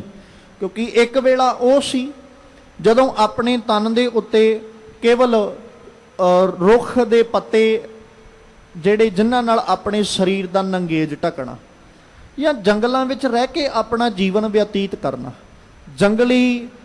ਜੰਗਲ ਵਿੱਚ ਜਿਹੜੇ ਪੇੜ ਪੌਦੇ ਲੱਗੇ ਉਹਨਾਂ ਦੇ ਨਾਲ ਆਪਣੀ ਪੇਟ ਦੀ ਪੂਰਤ, ਇੱਦਾਂ ਇਨਸਾਨੀ ਜੀਵਨ ਸੀ। ਹੌਲੀ ਹੌਲੀ ਗਿਆਨ 'ਚ ਵਾਧਾ ਹੁੰਦਾ ਗਿਆ। ਉਹ ਗਿਆਨ ਨੇ ਆਦਿ ਮਾਨਵ ਤੋਂ ਲੈ ਕੇ ਅੱਜ ਦਾ ਮਨੁੱਖ ਜੋ ਅਸੀਂ ਅੱਜ ਦਾ ਜੀਵਨ ਵੇਖਦੇ ਹਾਂ, ਉਹ ਸਾਨੂੰ ਲਿਆ ਕੇ ਉਸ ਤਾਦਾਰ ਤੇ ਖੜਿਆਂ ਕੀਤਾ, ਸਿਰਫ ਗਿਆਨ ਸਦਕਾ। ਮਤਲਬ ਇੱਕ ਗਿਆਨ ਹੈ ਜਿਹੜਾ ਸਾਡੀ ਜ਼ਿੰਦਗੀ ਵਿੱਚ ਤਬਦੀਲੀ ਲੈ ਕੇ ਆਉਂਦਾ। ਤੇ ਜੇ ਸਾਡੇ ਕੋਲ ਗਿਆਨ ਨਹੀਂ ਨਾ, ਤੇ ਗਿਆਨ ਤੋਂ ਸਖਣੇ ਆ, ਫਿਰ ਕਦੇ ਬਦਲਾਵ ਨਹੀਂ ਆਏਗਾ। ਫਿਰ ਤੇ ਬਸ ਉਹ ਹੀ ਹੈ ਵੀ ਲਕੀਰ ਦੇ ਫਕੀਰ ਬਣ ਕੇ ਤੁਰੇ ਚੱਲੋ, ਕਿਉਂਕਿ ਗਿਆਨ ਤੇ ਹੈ ਨਹੀਂ। ਫਿਰ ਕੋਈ ਜਿਸ ਪਾਸੇ ਲਾਏਗਾ ਅਸੀਂ ਉਸੇ ਪਾਸੇ ਲੱਗ ਜਾਣਾ। ਤੇ ਜੇ ਗਿਆਨ ਹੋਏਗਾ ਫਿਰ ਅਸੀਂ ਕਦੇ ਵੀ ਲਕੀਰ ਦੇ ਫਕੀਰ ਬਣ ਕੇ ਨਹੀਂ ਚੱਲਾਂਗੇ। ਅਸੀਂ ਉਸ ਗਿਆਨ ਦੇ ਸਦਕਾ ਕੋਸ਼ਿਸ਼ ਕਰਾਂਗੇ, ਯਤਨ ਕਰਾਂਗੇ ਆਪਣੀ ਰਾਹ ਨੂੰ ਆਪ ਬਣਾਉਣ ਦਾ। ਤੇ ਮਾਲਕ ਜੀ ਆਖ ਰਹੇ ਨੇ, ਨਾਨਕ ਹਰ ਜੀ ਮਾਇਆ ਕਰ, ਹੇ ਖਰੀ ਪਰਮੇਸ਼ਵਰ ਜੀਓ, ਸਾਡੇ ਉੱਤੇ ਦਇਆ ਕਰੋ, ਸਾਡੇ ਉੱਤੇ ਕਿਰਪਾ ਕਰੋ ਕਿ ਅਸੀਂ ਵੀ ਆਪਣਾ ਆਪਾ ਸ਼ਬਦ ਦੇ ਰਾਹੀਂ ਸਵਾਰ ਸਕੀਏ, ਅਸੀਂ ਵੀ ਆਪਣੇ ਆਪੇ ਨੂੰ ਸ਼ਬਦ ਦੇ ਰਾਹੀਂ ਸ਼ਿੰਗਾਰ ਸਕੀਏ। ਸਾਵਣ ਤਿਨਾ ਸੁਹਾਗਣੀ, ਜਿਨ ਰਾਮ ਨਾਮ ਉਰਹਾਰ। ਤੇ ਇਹ ਸਾਵਣ ਵਾਲਾ ਮਹੀਨਾ ਉਹ ਜੀਵ ਇਸਤਰੀਆਂ ਸੁਹਾਗਣ ਬਣ ਗਈਆਂ, ਜਾਂ ਉਹ ਜੀਵ ਇਸਤਰੀਆਂ ਇਸ ਮਹੀਨੇ ਵਿੱਚ ਸੁਹਾਗਣਾ ਨੇ ਜਿਨ ਰਾਮ ਨਾਮ ਉਰਹਾਰ, ਜਿਨ੍ਹਾਂ ਨੇ ਆਪਣੇ ਹਿਰਦੇ ਦੇ ਅੰਦਰ ਹਰੀ ਪਰਮੇਸ਼ਵਰ ਦੇ ਨਾਮ ਰੂਪੀ ਹਾਰ ਨੂੰ ਪਾ ਲਿਆ। ਅਕਾਲ ਪੁਰਖ ਪਰਮੇਸ਼ਵਰ ਦੀ ਬੰਦਗੀ ਰੂਪੀ ਹਾਰ ਨੂੰ ਜਿਨ੍ਹਾਂ ਨੇ ਆਪਣਾ ਹਿਰਦੇ ਰੂਪੀ ਗਲ ਵਿੱਚ ਧਾਰਨ ਕੀਤਾ, ਉਹ ਜੀਵ ਇਸਤਰੀਆਂ ਲਈ ਇਹ ਸਾਵਣ ਦਾ ਮਹੀਨਾ ਸੁੱਖਾਂ ਵਾਲਾ, ਭਾਗਾਂ ਵਾਲਾ ਬਣ ਜਾਂਦਾ ਹੈ। ਜਿਹੜੀਆਂ ਜੀਵ ਇਸਤਰੀਆਂ ਅਕਾਲ ਪੁਰਖ ਪਰਮੇਸ਼ਵਰ ਜੀ ਕੇ ਮੇਲ ਦਾ, ਮਿਲਾਪ ਦਾ ਸੁੱਖ ਮਾਣਦੀਆਂ ਨੇ। ਇਸ ਤਰੀਕੇ ਧੰਨ ਗੁਰੂ ਅਰਜਨ ਦੇਵ ਪਾਤਸ਼ਾਹ ਜੀ ਅੱਜ ਸਾਵਣ ਦੇ ਮਹੀਨੇ ਨੂੰ ਲੈ ਕੇ ਸਾਨੂੰ ਸਾਡਾ ਆਪਣਾ ਆਪਾ ਸਵਾਰਨ ਦੇ ਵਾਸਤੇ ਉਪਦੇਸ਼ ਦੇ ਰਹੇ, ਗਿਆਨ ਦੇ ਰਹੇ, ਸਿੱਖਿਆ ਸਾਨੂੰ ਬਖਸ਼ ਰਹੇ ਵੀ ਕਿਵੇਂ ਇੱਕ ਜੀਵ ਇਸਤਰੀ ਆਪਣਾ ਅਧਿਆਤਮਿਕ ਜੀਵਨ ਰਸ ਨਾਲ ਭਰ ਸਕਦੀ ਹੈ, ਤੇ ਕਿਵੇਂ ਇਹ ਜੀਵ ਇਸਤਰੀ ਆਪਣੇ ਜੀਵਨ ਨੂੰ ਸਵਾਰ ਔਰ ਸ਼ਿੰਗਾਰ ਸਕਦੀ ਹੈ, ਕਿਵੇਂ ਸੰਸਾਰਿਕ ਪਦਾਰਥਾਂ ਤੋਂ ਅਸੀਂ ਆਪਣਾ ਆਪਾ ਉਪਰਾਮ ਕਰ ਸਕਦੇ ਹਾਂ। ਤੇ ਜਦੋਂ ਇਹਨਾਂ ਸਾਰੀਆਂ ਚੀਜ਼ਾਂ ਦਾ ਕਾਰਨ ਵੇਖਾਂਗੇ ਨਾ, ਤੇ ਕਾਰਨ ਇੱਕੋ ਹੀ ਹੈ, ਇੱਕ ਅਕਾਲ ਪੁਰਖ ਪਰਮੇਸ਼ਵਰ ਨਾਲ ਪ੍ਰੇਮ ਬਣਾ ਲੈਣਾ। ਪ੍ਰੇਮ ਬਣ ਗਿਆ, ਰਸ ਨਾਲ ਭਰ ਗਏ, ਰੱਬ ਜੀ ਦੇ ਰੰਗ ਵਿੱਚ ਰੰਗੇ ਗਏ, ਵਿਕਾਰਾਂ ਵਾਲੇ ਪਾਸੇ ਤੋਂ ਛੁਟਕਾਰਾ ਹੋ ਗਿਆ, ਆਪਣਾ ਆਪਾ ਸੰਸਾਰ ਤੋਂ ਉਪਰਾਮ ਕਰ ਲਿਆ। ਜਦੋਂ ਪ੍ਰਭੂ ਪਰਮੇਸ਼ਵਰ ਨਾਲ ਪ੍ਰੇਮ ਬਣਿਆ, ਰੱਬ ਜੀ ਦੇ ਪ੍ਰੇਮ ਸਦਕਾ ਹੀ ਜੀਵ ਇਸਤਰੀ ਸੋਹਣੀ ਸੁਹਾਗ ਵਾਲੀ, ਭਾਗਾਂ ਵਾਲੀ ਬਣ ਜਾਂਦੀ ਹੈ, ਜੇ ਕਿਤੇ ਇਹਦੇ ਹਿਰਦੇ ਅੰਦਰ ਅਕਾਲ ਪੁਰਖ ਪਰਮੇਸ਼ਵਰ ਪ੍ਰਤੀ ਪ੍ਰੇਮ ਔਰ ਪਿਆਰ ਪੈਦਾ ਹੋ ਜਾਵੇ। ਨਾਲ ਨਾਲ ਅੱਜ ਦਾ ਇਤਿਹਾਸਕ ਦਿਹਾੜਾ ਆਪਾਂ ਉਹ ਵੀ ਸਾਂਝਾ ਕਰਦੇ ਚੱਲੀਏ। ਜਦੋਂ ਨਾ ਇਤਿਹਾਸ ਪੜ੍ਹਦੇ ਆ ਤੇ ਸਾਰੇ ਦਾ ਸਾਰਾ ਇਤਿਹਾਸ ਹੀ ਸਾਡਾ ਗੌਰਵਮਈ ਹੈ। ਇੱਕ ਇੱਕ ਸਿੱਖ ਦਾ ਜੀਵਨ ਸਾਨੂੰ ਸਾਡੇ ਉੱਤੇ ਮਾਣ ਕਰਨ ਦੇ ਲਈ ਸਾਨੂੰ ਮਜਬੂਰ ਕਰ ਦਿੰਦਾ ਵੀ ਸਾਨੂੰ ਗਰਵ ਹੈ ਆਪਣੇ ਇਤਿਹਾਸ ਉੱਤੇ, ਮਾਣ ਹੈ ਆਪਣੇ ਇਤਿਹਾਸ ਉੱਤੇ। ਪਰ ਕੇਵਲ ਇਤਿਹਾਸ ਉੱਤੇ ਹੀ ਮਾਣ ਕਰਦੇ ਰਹਿਣਾ ਵੀ ਜਿਹੜਾ ਉਹ ਭਲਾ ਨਹੀਂ, ਕਿਉਂਕਿ ਇਤਿਹਾਸ ਜਿਨ੍ਹਾਂ ਬਣਾਇਆ ਉਹਨਾਂ ਦਾ ਇਤਿਹਾਸ ਪੜ੍ਹ ਕੇ ਅਸੀਂ ਆਪਣੇ ਆਪ ਉੱਤੇ ਮਾਣ ਬੜਾ ਮਹਿਸੂਸ ਕੀਤਾ। ਪਰ ਜਿੱਥੇ ਇਤਿਹਾਸ ਪੜ੍ਹ ਕੇ ਜਾਂ ਇਤਿਹਾਸ ਸੁਣ ਕੇ ਅਸੀਂ ਮਾਣ ਮਹਿਸੂਸ ਕਰਦੇ ਹਾਂ, ਉੱਥੇ ਖਿਆਲ ਰੱਖੀਏ ਉਦਣ ਸਾਨੂੰ ਮਾਣ ਉਦੋਂ ਵੀ ਜ਼ਿਆਦਾ ਮਹਿਸੂਸ ਹੋਏਗਾ ਜਿੱਦਣ ਅਸੀਂ ਉਹਨਾਂ ਦੇ ਪਾਏ ਪੂਰਨਿਆਂ ਤੇ ਆਪ ਚੱਲਾਂਗੇ। ਨਹੀਂ, ਖਿਆਲ ਰੱਖਿਓ, ਇਤਿਹਾਸ ਉਹਨਾਂ ਚਿਰ ਹੀ ਬਚਦਾ ਹੈ ਜਿੰਨਾ ਚਿਰ ਇਤਿਹਾਸ ਨੂੰ ਸੰਭਾਲਣ ਵਾਲੇ ਰਹਿਣਗੇ। ਤੇ ਜੇ ਇਤਿਹਾਸ ਨੂੰ ਸੰਭਾਲਣ ਵਾਲੇ ਨਾ ਰਹਿਣ ਤੇ ਇਤਿਹਾਸ ਵੀ ਬਹੁਤਾ ਚਿਰ ਬਾਕੀ ਨਹੀਂ ਰਹਿੰਦਾ, ਇਤਿਹਾਸ ਵੀ ਅਲੋਪ ਹੋ ਜਾਇਆ ਕਰਦਾ। ਇਸ ਲਈ ਇਤਿਹਾਸ ਨੂੰ ਜਿੱਥੇ ਅਸੀਂ ਬਣਾਇਆ, ਲਿਖਣ ਵਾਲਿਆਂ ਲਿਖਿਆ, ਕਿਉਂਕਿ ਲਿਖਿਆ ਅਸੀਂ ਨਹੀਂ, ਲਿਖਣ ਵਾਲੇ ਲਿਖ ਗਏ, ਬਣਾਉਣ ਵਾਲਿਆਂ ਇਤਿਹਾਸ ਬਣਾਇਆ, ਖੂਨ ਡੋਲ ਡੋਲ ਕੇ ਇਤਿਹਾਸ ਬਣਾਇਆ। ਅੱਜ ਸਾਡੇ ਕੋਲ ਮੌਕਾ ਤੇ ਅੱਜ ਸਾਡੇ ਕੋਲ ਸਬੱਬ ਹੈ ਆਪਣੇ ਇਤਿਹਾਸ ਨੂੰ ਸੰਭਾਲਣ ਦਾ। ਤੇ ਜੇ ਅਸੀਂ ਇਸ ਮੌਕੇ ਨੂੰ ਤੇ ਇਸ ਸਬੱਬ ਨੂੰ ਗਵਾ ਲਿਆ ਨਾ, ਤੇ ਮੈਂ ਹੱਥ ਜੋੜ ਕੇ ਮੁਆਫੀ ਮੰਗਦਾ, ਇਹ ਲਫ਼ਜ਼ ਵਰਤ ਰਿਹਾ, ਅਸੀਂ ਆਪਣਾ ਇਤਿਹਾਸ ਬਣਾਇਆ ਹੋਇਆ ਵੀ ਆਪਣੇ ਕੋਲੋਂ ਗਵਾ ਬੈਠਾਂਗੇ। ਕਿਉਂਕਿ ਜਦੋਂ ਅਸੀਂ ਬਣਾਇਆ ਸੀ ਨਾ, ਉਦੋਂ ਸਾਡੇ ਕੋਲ ਲਿਖਣ ਵਾਸਤੇ ਸਮਾਂ ਕਹਿ ਲਓ ਜਾਂ ਹਾਲਾਤ ਲਿਖਣ ਵਾਲੇ ਨਹੀਂ ਸੀ, ਜਿਸ ਕਰਕੇ ਸਾਡੇ ਨਾਂ ਲਿਖਣ ਕਰਕੇ ਵੀ ਅਸੀਂ ਇਤਿਹਾਸ ਵਿੱਚੋਂ ਬਹੁਤ ਕੁਝ ਗਵਾਇਆ। ਦੂਜੇ ਦਾ ਲਿਖਿਆ ਅਸੀਂ ਪੜ੍ਹਿਆ ਹੈ, ਉਹਨੇ ਜਿਵੇਂ ਲਿਖਿਆ ਸਾਨੂੰ ਪੜ੍ਹਨਾ ਪਿਆ, ਜਿਵੇਂ ਲਿਖਿਆ ਉਵੇਂ ਸਾਨੂੰ ਮੰਨਣਾ ਪਿਆ। ਸਾਡੇ ਨਾਂ ਲਿਖਣ ਕਰਕੇ ਅਸੀਂ ਇਤਿਹਾਸ ਵਿੱਚੋਂ ਬਹੁਤ ਕੁਝ ਗਵਾ ਲਿਆ। ਤੇ ਜੇ ਅੱਜ ਅਸੀਂ ਸੰਭਾਲਿਆ ਨਾ ਤੇ ਫਿਰ ਖਿਆਲ ਰੱਖਿਓ, ਜੋ ਅੱਜ ਸਾਡੇ ਕੋਲ ਹੈ ਅਸੀਂ ਇਹਨੂੰ ਵੀ ਗਵਾ ਬੈਠਾਂਗੇ। ਇਸ ਲਈ ਆਪ ਜੀ ਅੱਗੇ ਹੱਥ ਜੋੜ ਕੇ ਬੇਨਤੀ ਹੈ ਕਿ ਆਪ ਜੀ ਜਿੱਥੇ ਆਪਾਂ ਸਾਰੇ ਇਤਿਹਾਸ ਪੜ੍ਹਦੇ ਸੁਣਦੇ ਹਾਂ, ਉੱਥੇ ਕੋਸ਼ਿਸ਼ ਕਰੀਏ ਕਿ ਆਪਣੇ ਬੱਚਿਆਂ ਨੂੰ, ਆਪਣੀ ਔਲਾਦ ਨੂੰ ਆਪਣੇ ਇਤਿਹਾਸ ਤੋਂ ਪਾਸੇ ਨਾ ਕਰੀਏ। ਆਪਣੇ ਘਰਾਂ ਦੇ ਅੰਦਰ ਕੋਸ਼ਿਸ਼ ਯਤਨ ਕਰੀਏ। ਅਸੀਂ ਗੁਰੂ ਸਾਹਿਬਾਨਾਂ ਦੀਆਂ ਤਸਵੀਰਾਂ ਤੇ ਲਿਆ ਕੇ ਰੱਖੀਆਂ ਨੇ, ਲਾਈਆਂ ਵੀ ਨੇ, ਪਰ ਜਦੋਂ ਗੁਰਬਾਣੀ ਨੂੰ ਪੜ੍ਹਦੇ ਹਾਂ ਤੇ ਉਦੋਂ ਮਾਲਕ ਪਾਤਸ਼ਾਹ ਸਾਨੂੰ ਇੱਕ ਜ਼ਿਕਰ ਕਰਦੇ ਕਿ ਜਿੱਥੇ ਗੁਰੂ ਬਾਬਾ ਜੀ ਉਪਦੇਸ਼ ਦਿੰਦੇ ਆ, ਸਾਨੂੰ ਕਹਿੰਦੇ ਵੀ ਗੁਰੂ ਕੀ ਮੂਰਤ ਜਿਹੜੀ ਹੈ ਉਹ ਸਿਰਫ ਗੁਰੂ ਕਾ ਸ਼ਬਦ ਹੈ, ਹੋਰ ਕੋਈ ਨਹੀਂ। ਅਸੀਂ ਸੰਸਾਰਕ ਤੌਰ ਦੇ ਉੱਤੇ ਬਣਾਈਆਂ ਤਸਵੀਰਾਂ ਗੁਰੂ ਸਾਹਿਬਾਨਾਂ ਦੀਆਂ ਘਰਾਂ ਵਿੱਚ ਟੰਗੀਆਂ, ਪਰ ਆਪਣੇ ਇਤਿਹਾਸ ਤੋਂ ਅਸੀਂ ਸ਼ਾਇਦ ਉੱਥੋਂ ਵੀ ਸੱਖਣੇ ਰਹਿ ਗਏ ਕਿ ਇਤਿਹਾਸਕ ਤਸਵੀਰਾਂ ਅਸੀਂ ਆਪਣੇ ਘਰਾਂ ਵਿੱਚ ਲਿਆ ਕੇ ਨਹੀਂ ਰੱਖ ਸਕੇ। ਕੋਸ਼ਿਸ਼ ਕਰੋ, ਯਤਨ ਕਰੋ, ਤਾਂ ਜੋ ਉਹਨਾਂ ਤਸਵੀਰਾਂ ਨੂੰ ਵੇਖ ਕੇ ਸਾਡੇ ਘਰ ਵਿਚਲੇ ਬੱਚੇ ਸਾਨੂੰ ਸਵਾਲ ਕਰਨ ਵੀ ਆਹ ਤਸਵੀਰ ਹੈ ਮੇਰੀ ਮਾਂ ਜਾਂ ਹੈ ਮੇਰੇ ਪਿਤਾ, ਆਹ ਜਿਹੜੀ ਤਸਵੀਰ ਸਾਡੇ ਘਰ ਵਿੱਚ ਟੰਗੀ ਹੈ ਇਹ ਕਿਹਦੀ ਹੈ, ਇਹਦੇ ਉੱਤੇ ਆਹ ਜਿਹੜੀ ਤਸਵੀਰ ਬਣੀ ਇਹਦੇ ਵਿਚਲੇ ਆਹ ਹਾਲਾਤ ਕਿੱਦਾਂ ਬਣੇ, ਕਿਵੇਂ ਬਣੇ, ਤੇ ਅਸੀਂ ਉਹਨੂੰ ਬਾਖੂਬੀ ਦੱਸ ਸਕੀਏ ਵੀ ਪੁੱਤਰਾ ਇਹ ਸਾਡਾ ਗੌਰਵਮਈ ਇਤਿਹਾਸ ਹੈ।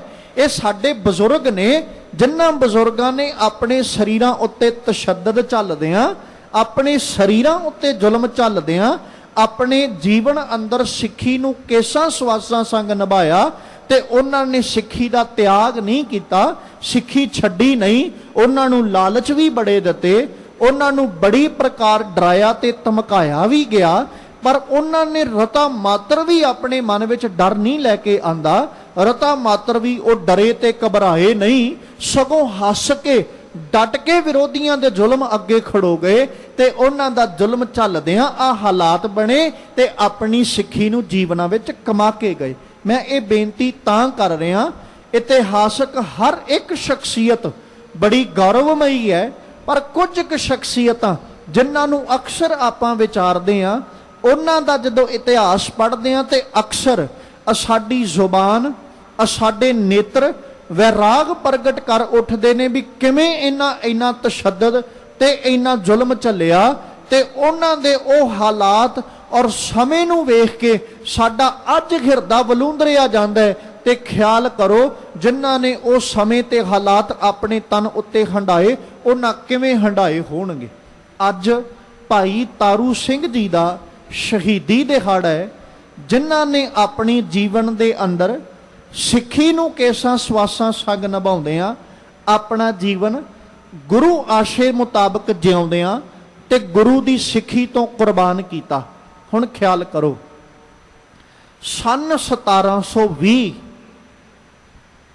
ਪੂਲਾ ਪਿੰਡ, ਭਾਈ ਜੋਧ ਦਾ ਘਰ, ਮਾਤਾ ਧਰਮ ਕੌਰ ਦੀ ਕੁੱਖ, ਜਿਸ ਕੁੱਖ ਤੋਂ ਇੱਕ ਬੱਚਾ ਜਨਮ ਲੈ ਰਿਹਾ, ਇੱਕ ਬਾਲਕ ਜਨਮ ਲੈ ਰਿਹਾ, ਜਿਹਦਾ ਨਾਮ ਪਰਿਵਾਰ ਨੇ ਭਾਈ ਤਾਰੂ ਸਿੰਘ ਕਰਕੇ ਰੱਖਿਆ, ਕਿਉਂਕਿ ਭਾਈ ਲਫ਼ਜ਼ ਬਾਅਦ ਵਿੱਚ ਉਹਨਾਂ ਦੇ ਨਾਮ ਨਾਲ ਜੁੜਦਾ। ਇੱਕ ਭੈਣ ਹੈ ਘਰ ਵਿੱਚ, ਜਿਹਦਾ ਨਾਂ ਇਤਿਹਾਸ ਨੇ ਬੀਬੀ ਤਾਰ ਕੌਰ ਕਰਕੇ ਲਿਖਿਆ। ਭਰਾ ਦਾ ਨਾਮ ਤਾਰੂ ਸਿੰਘ, ਭੈਣ ਦਾ ਨਾਮ ਤਾਰ ਕੌਰ, ਮਾਤਾ ਦਾ ਨਾਮ ਧਰਮ ਕੌਰ ਤੇ ਪਿਤਾ ਦਾ ਨਾਮ ਭਾਈ ਜੋਧ ਸਿੰਘ ਜੀ। ਸੰਨ 1720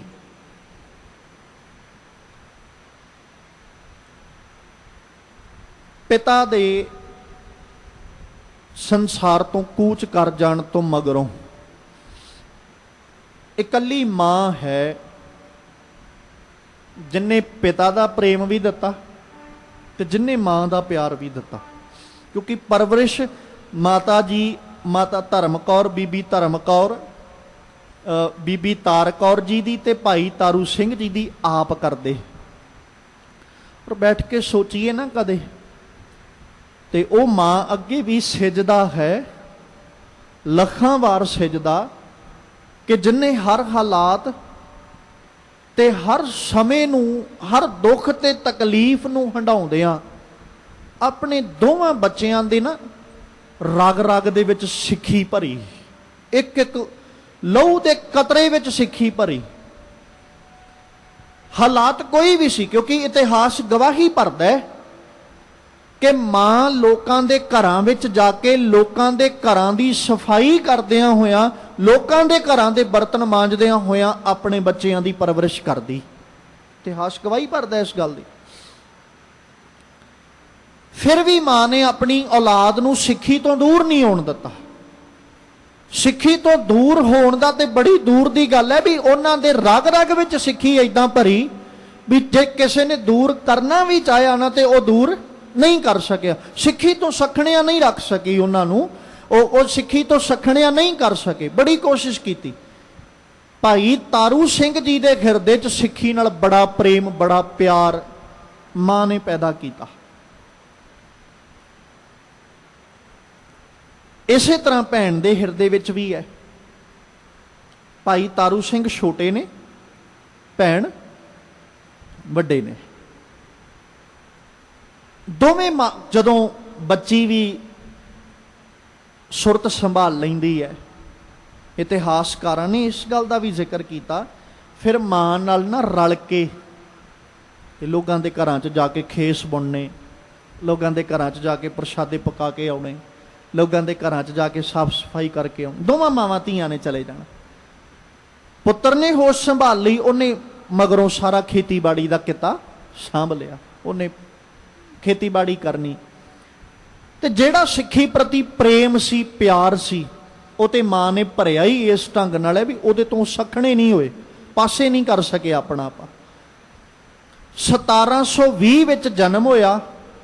ਤਕਰੀਬਨ ਸਾਰੀ ਉਮਰ ਦਾ ਜਦੋਂ ਜ਼ਿਕਰ ਕਰਦੇ ਹਾਂ ਤਾਂ 25 ਸਾਲਾਂ ਦੀ ਸਾਰੀ ਉਮਰ ਭਾਈ ਤਾਰੂ ਸਿੰਘ ਜੀ ਸਰੀਰਕ ਤੌਰ ਤੇ ਹੰਢਾ ਕੇ ਜਾਂਦੇ।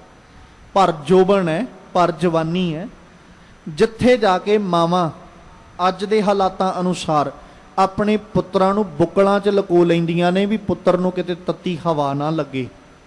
ਮਾਂ ਆਪਣੇ ਬੱਚਿਆਂ ਨੂੰ, ਕਿਉਂਕਿ ਇਹ ਉਮਰ ਐਸੀ ਹੈ 20 ਤੋਂ 25 ਸਾਲਾਂ 30 ਸਾਲਾਂ ਦੇ ਵਿਚਲੀ ਜਿਹੜੀ ਕਹਿ ਲਓ, ਮਾਂ ਆਪਣੀ ਔਲਾਦ ਨੂੰ ਬੜਾ ਸੰਭਾਲ ਕੇ ਰੱਖਦੀ ਵੀ ਕਿਤੇ ਕੋਈ ਤੱਤੀ ਹਵਾ ਵੀ ਮੇਰੇ ਬੱਚਿਆਂ ਵੱਲ ਨਾ ਵੇਖੇ, ਤੱਤੀ ਹਵਾ ਵੀ ਕਿਤੇ ਇਹਨਾਂ ਨੂੰ ਨਾ ਲੱਗੇ। ਭਾਈ ਤਾਰੂ ਸਿੰਘ ਜੀ ਸਿੱਖੀ ਪ੍ਰਤੀ ਪ੍ਰੇਮ, ਸਿੱਖੀ ਪ੍ਰਤੀ ਪਿਆਰ ਤੇ ਸਿੱਖਾਂ ਨਾਲ ਜਿਹੜਾ ਪ੍ਰੇਮ ਹੈ, ਜਦੋਂ ਖੇਤੀਬਾੜੀ ਕਰਨੀ, ਜੋ ਫਸਲ ਬੀਜਣੀ, ਉਹ ਫਸਲ ਦੇ ਵਿੱਚੋਂ ਜਿੰਨੀ ਕੁ ਵੱਟਤ ਹੋਣੀ, ਜਿੰਨੀ ਕੁ ਘਰ ਦੇ ਵਿੱਚ ਗੁਜ਼ਰਾਨ ਜੋਗੀ ਜ਼ਰੂਰਤ ਹੋਣੀ ਨਾ, ਤੇ ਕੋਸ਼ਿਸ਼ ਇਹ ਕਰਨਾ ਵੀ ਜਿਹਦੇ ਨਾਲ ਗੁਜ਼ਰਾਨ ਹੋਵੇ ਬਸ ਓਨਾ ਕੁ ਰੱਖ ਕੇ ਤੇ ਬਾਕੀ ਸਭ ਕੁਝ ਵਰਤਾ ਆਉਣਾ, ਵੰਡ ਆਉਣਾ। ਫਸਲ ਵਿਚਲੀ ਵੱਟਤ ਵੀ ਜਿੰਨੀ ਕੁ ਘਰੇ ਜ਼ਰੂਰਤ ਓਨੀ ਕੁ ਰੱਖ ਕੇ ਤੇ ਬਾਕੀ ਸਿੱਖਾਂ ਤੱਕ ਪਹੁੰਚਾ ਆਉਣੀ, ਸਿੱਖਾਂ ਨੂੰ ਦੇ ਆਉਣੀ, ਜਿਹਦੇ ਨਾਲ ਜੰਗਲਾਂ ਵਿੱਚ ਬੈਠੇ ਹੋਏ ਸਿੱਖਾਂ ਦੀ ਸਹਾਇਤਾ, ਜਿੱਥੋਂ ਤੱਕ ਉਹਨਾਂ ਨੂੰ ਖਬਰ ਮਿਲਣੀ, ਜਿੱਥੋਂ ਤੱਕ ਭਾਈ ਤਾਰੂ ਸਿੰਘ ਜੀ ਦੀ ਪਹੁੰਚ ਹੋਣੀ, ਉਹਨਾਂ ਜਾ ਕੇ ਜੰਗਲਾਂ ਵਿੱਚ ਬੈਠੇ ਸਿੱਖਾਂ ਦੀ ਮਦਦ ਕਰਨੀ, ਘਰੇ ਪ੍ਰਸ਼ਾਦਾ ਬਣਾਉਣਾ, ਘਰੇ ਪ੍ਰਸ਼ਾਦਾ ਬਣਾ ਕੇ ਤੇ ਬਾਹਰ ਜੰਗਲਾਂ ਵਿੱਚ ਬੈਠੇ ਸਿੱਖਾਂ ਤੱਕ ਪਹੁੰਚਾ ਕੇ ਆਉਣਾ। ਮਤਲਬ ਜਿੰਨੀ ਕੁ ਉਹਨਾਂ ਦੀ ਸਮਰੱਥਾ ਸੀ ਨਾ, ਆਰਥਿਕ ਤੌਰ ਤੇ ਉਹਨਾਂ ਸਹਾਇਤਾ ਕਰਨੀ, ਜਿੰਨੀ ਕੁ ਸਮਰੱਥਾ ਸੀ ਆਪਣੀ ਸਮਰੱਥਾ ਮੁਤਾਬਕ ਗੁਰੂ ਕੇ ਲੰਗਰਾਂ ਦੇ ਰਾਹੀਂ ਗੁਰੂ ਕੇ ਸਿੱਖਾਂ ਦੀ ਸੇਵਾ ਕਮਾਉਣੀ। ਜਦੋਂ ਸ਼ੁਰੂਆਤ ਕੀਤੀ ਸੀ ਨਾ, ਮਾਂ ਨੇ, ਧੀ ਨੇ ਤੇ ਪੁੱਤਰ ਨੇ ਜਿੱਥੇ ਸਿੱਖਾਂ ਦੀ ਸੇਵਾ ਕੀਤੀ ਜਾਂ ਗੁਰੂ ਕੇ ਲਾਡਲੇ ਸਿੱਖਾਂ ਦੀ ਸੇਵਾ ਨੂੰ ਕਮਾਇਆ ਨਾ, ਉੱਥੇ ਆਪਣੇ ਨਗਰ ਵਿੱਚ ਪ੍ਰੇਮ ਬਹੁਤ ਵੰਡਿਆ ਸੀ। ਔਰ ਸਿੱਖ ਦੇ ਜੀਵਨ ਦਾ ਇੱਕ ਅੰਗ ਕਹਿ ਲਓ, ਪ੍ਰੇਮ ਤੇ ਇਨਸਾਨੀਅਤ ਦਾ ਪ੍ਰਸਾਰ ਕਰਨਾ, ਇਹ ਜੀਵਨ ਦਾ ਅੰਗ ਹੈ ਕਿ ਜਿੱਥੇ ਵੀ ਸਿੱਖ ਬੈਠੇਗਾ ਨਾ, ਉੱਥੇ ਹੋਰ ਕੁਝ ਉਹ ਪਸਾਰੇ ਜਾਂ ਨਾ ਪਸਾਰੇ, ਪਰ ਇਨਸਾਨੀਅਤ ਦਾ ਪਸਾਰਾ ਜ਼ਰੂਰ ਕਰਦਾ ਹੈ। ਉਹ ਹੋਰ ਕੁਝ ਕਰੇ ਜਾਂ ਨਾ ਕਰੇ, ਪਰ ਆਪਣੇ ਅੰਦਰਲੀ ਇਨਸਾਨੀਅਤ ਤੇ ਆਪਣੇ ਅੰਦਰਲੀ ਮਨੁੱਖਤਾ ਦਾ ਪ੍ਰਗਟਾਵਾ ਕਰਦਿਆਂ ਸਾਰੇ ਪਾਸੇ ਪ੍ਰੇਮ ਦਾ ਪ੍ਰਗਟਾਵਾ ਜ਼ਰੂਰ ਕਰਦਾ। ਤੇ ਪੂਲੇ ਪਿੰਡ ਦੇ ਵਿੱਚ ਤਿੰਨਾਂ ਮਾਂ ਪੁੱਤਾਂ ਨੇ, ਮਾਂ ਧੀ ਨੇ ਰਲ ਕੇ ਇੰਨਾ ਕੁ ਪ੍ਰੇਮ ਪ੍ਰਗਟਾਇਆ, ਇੰਨਾ ਕੁ ਪ੍ਰੇਮ ਵੰਡਿਆ ਕਿ ਜਿਸ ਦਿਨ ਪਹਿਲੀ ਵਾਰੀ ਘਰ ਦੇ ਵਿੱਚ ਗੁਰੂ ਕੇ ਲੰਗਰਾਂ ਲਈ ਤਿਆਰੀ ਕੀਤੀ ਸੀ ਨਾ, ਉਦਣ ਤੇ ਸੀ ਇੱਕ ਨਿੱਕਾ ਤਵਾ ਤੇ ਇੱਕ ਨਿੱਕਾ ਹੀ ਪਤੀਲਾ, ਇੱਕ ਨਿੱਕਾ ਹੀ ਬਰਤਨ, ਜਿਹਦੇ ਵਿੱਚ ਦਾਲ ਤਿਆਰ ਕਰਕੇ ਤੇ ਗੁਰੂ ਕੇ ਸਿੱਖਾਂ ਵਾਸਤੇ ਲੈ ਕੇ ਜਾਣਾ ਸੀ। ਹੌਲੀ ਹੌਲੀ ਉਹ ਨਿੱਕਾ ਤਵਾ ਕਦੋਂ ਵੱਡੀ ਤਵੀ ਦਾ ਰੂਪ ਧਾਰਨ ਕਰ ਗਿਆ, ਪਤਾ ਹੀ ਨਾ ਲੱਗਾ। ਕਦੋਂ ਉਹ ਪਤੀਲਾ ਵੱਡੇ ਦੇਗੇ ਦਾ ਰੂਪ ਧਾਰਨ ਕਰ ਗਿਆ, ਇਹ ਵੀ ਮਹਿਸੂਸ ਨਾ ਹੋਇਆ। ਤੇ ਜਿਹੜੇ ਲੋਕਾਂ ਦੇ ਘਰਾਂ ਵਿੱਚ ਜਾ ਕੇ ਖੇਸ ਬੁਣੇ, ਜਿਹੜੇ ਲੋਕਾਂ ਦੇ ਘਰਾਂ ਵਿੱਚ ਜਾ ਕੇ ਕਾਰ ਵਿਹਾਰ ਕੀਤੇ ਸਨ, ਉਹ ਲੋਕ ਕਦੋਂ ਘਰ ਵਿੱਚ ਚੱਲ ਕੇ ਸੇਵਾ ਕਰਨ ਆਉਣ ਲੱਗੇ, ਇਸ ਸਮੇਂ ਦੀ ਨਜ਼ਾਕਤ ਦਾ ਵੀ ਪਤਾ ਨਾ ਲੱਗਾ। ਪਰ ਉਹ ਪਸਾਰਿਆ ਹੋਇਆ ਪ੍ਰੇਮ ਇੱਕ ਬਹੁਤ ਵੱਡੇ ਰੂਪ ਵਿੱਚ ਪਸਰਿਆ ਤੇ ਉੱਥੇ ਨਗਰ ਦੇ ਵਿੱਚ ਸਾਰੇ ਪਾਸੇ ਤਾਰੂ ਸਿੰਘ ਜੀ ਦਾ ਅਦਬ ਤੇ ਸਤਿਕਾਰ ਬਣਿਆ। ਸਾਰਾ ਨਗਰ ਭਾਈ ਤਾਰੂ ਸਿੰਘ ਜੀ ਨੂੰ ਬੜਾ ਪ੍ਰੇਮ, ਬੜਾ ਪਿਆਰ ਔਰ ਬਾਬਾ ਜੀ ਕਹਿ ਕੇ ਸੰਬੋਧਨ ਕਰਦਾ।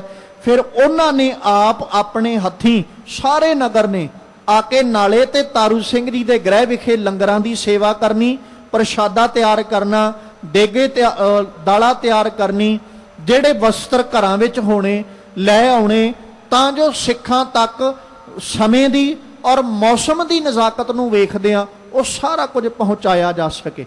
ਭਾਈ ਤਾਰੂ ਸਿੰਘ ਦਾ ਨਾਮਨਾ ਬੜੀ ਦੂਰ ਤੱਕ ਹੋ ਗਿਆ। ਜ਼ਕਰੀਆ ਖਾਂ ਤੱਕ ਵੀ ਖਬਰ ਪਹੁੰਚ ਗਈ। ਜ਼ਕਰੀਆ ਖਾਂ ਤੱਕ ਖਬਰ ਉਦੋਂ ਪਹੁੰਚਦੀ ਹੈ ਜਦੋਂ ਭਾਈ ਤਾਰੂ ਸਿੰਘ ਜੀ ਰਹੀਮ ਬਖਸ਼ ਦੀ ਬੇਟੀ ਨੂੰ ਛਡਾ ਕੇ ਪੱਟੀ ਦੇ ਉਹਦੇ ਕੋਲੋਂ, ਜਿਹੜਾ ਪੱਟੀ ਦਾ ਉਸ ਵਕਤ ਗਵਰਨਰ ਬਣ ਕੇ ਬੈਠਾ ਕਹਿ ਲੋ ਜਾਂ ਚੌਧਰੀ ਬਣ ਕੇ ਬੈਠਾ ਕਹਿ ਲੋ, ਉਹਦੇ ਕੋਲੋਂ ਜਦੋਂ ਉਹਦੀ ਬੱਚੀ ਨੂੰ ਛਡਵਾ ਕੇ ਲਿਆਉਂਦੇ, ਕਿਉਂਕਿ ਇਤਿਹਾਸਕਾਰ ਜ਼ਿਕਰ ਕਰਦੇ ਰਹੀਮ ਬਖਸ਼ ਜਦੋਂ ਉਹਦੀ ਬੇਟੀ ਨੂੰ ਪੱਟੀ ਦਾ ਸਰਦਾਰ ਚੁੱਕ ਕੇ ਲੈ ਜਾਂਦਾ ਨਾ, ਤੇ ਉਹ ਆਪਣਾ ਮੂੰਹ ਲੁਕਾਉਂਦਾ ਫਿਰਦਾ। ਸਹਾਇਤਾ ਤੇ ਬੜਿਆਂ ਕੋਲੋਂ ਮੰਗੀ ਪਰ ਮਦਦ ਕਿਸੇ ਨਾ ਕੀਤੀ, ਮੱਥਾ ਲਾਵੇ ਕੌਣ। ਇਸੇ ਤਰ੍ਹਾਂ ਮੂੰਹ ਲੁਕਾਉਂਦਿਆਂ ਨਾ ਤੇ ਉਹ ਚੱਲ ਕੇ ਪੂਲੇ ਪਿੰਡ, ਪੂਲੇ ਨਗਰ ਵਿੱਚ ਭਾਈ ਤਾਰੂ ਸਿੰਘ ਦੇ ਗ੍ਰਹਿ ਵਿਖੇ ਪਹੁੰਚ ਗਏ। ਹੁਣ ਗੁਰੂ ਨਾਨਕ ਦੇ ਸਿੱਖ ਦੇ ਘਰ ਵਿੱਚ ਕੋਈ ਆਇਆ ਹੋਵੇ ਤੇ ਗੁਰੂ ਕਾ ਸਿੱਖ ਉਹਨੂੰ ਘਰੋਂ ਵਾਪਸ ਭੇਜ ਦੇ, ਉਹ ਵੀ ਬਿਨਾਂ ਭੋਜਨ ਛਕਿਆ, ਬਿਨਾਂ ਪ੍ਰਸ਼ਾਦਾ ਛਕਿਆ, ਇਹ ਕਿਵੇਂ ਹੋ ਸਕਦਾ। ਤੇ ਖਾਸ ਕਰਕੇ ਉੱਥੇ ਜਿੱਥੇ ਹਰ ਵਕਤ ਗੁਰੂ ਕੇ ਲੰਗਰ ਚੱਲਦੇ ਹੋਣ, ਤੇ ਉਹ ਜਦੋਂ ਰਹੀਮ ਬਖਸ਼ ਜੀ ਉੱਥੇ ਪਹੁੰਚੇ ਨਾ, ਭਾਈ ਤਾਰੂ ਸਿੰਘ ਜੀ ਨੇ ਇਹ ਨਹੀਂ ਵੇਖਿਆ ਕੌਣ ਹੈ ਕੌਣ ਨਹੀਂ ਹੈ, ਕਿਹੜਾ ਮਜ਼ਹਬ ਹੈ। ਇੱਕ ਇਨਸਾਨ ਜਾਣਦਿਆਂ ਹੋਇਆਂ ਭਾਈ ਤਾਰੂ ਸਿੰਘ ਨੇ ਬੜਾ ਪ੍ਰੇਮ ਦਿੱਤਾ, ਬੜਾ ਸਤਿਕਾਰ ਦਿੱਤਾ, ਸੇਵਾ ਭਾਵਨਾ ਨਾਲ ਸੇਵਾ ਕਮਾਈ। ਰਹੀਮ ਬਖਸ਼ ਬਹੁਤ ਪ੍ਰਸੰਨ ਹੋਏ।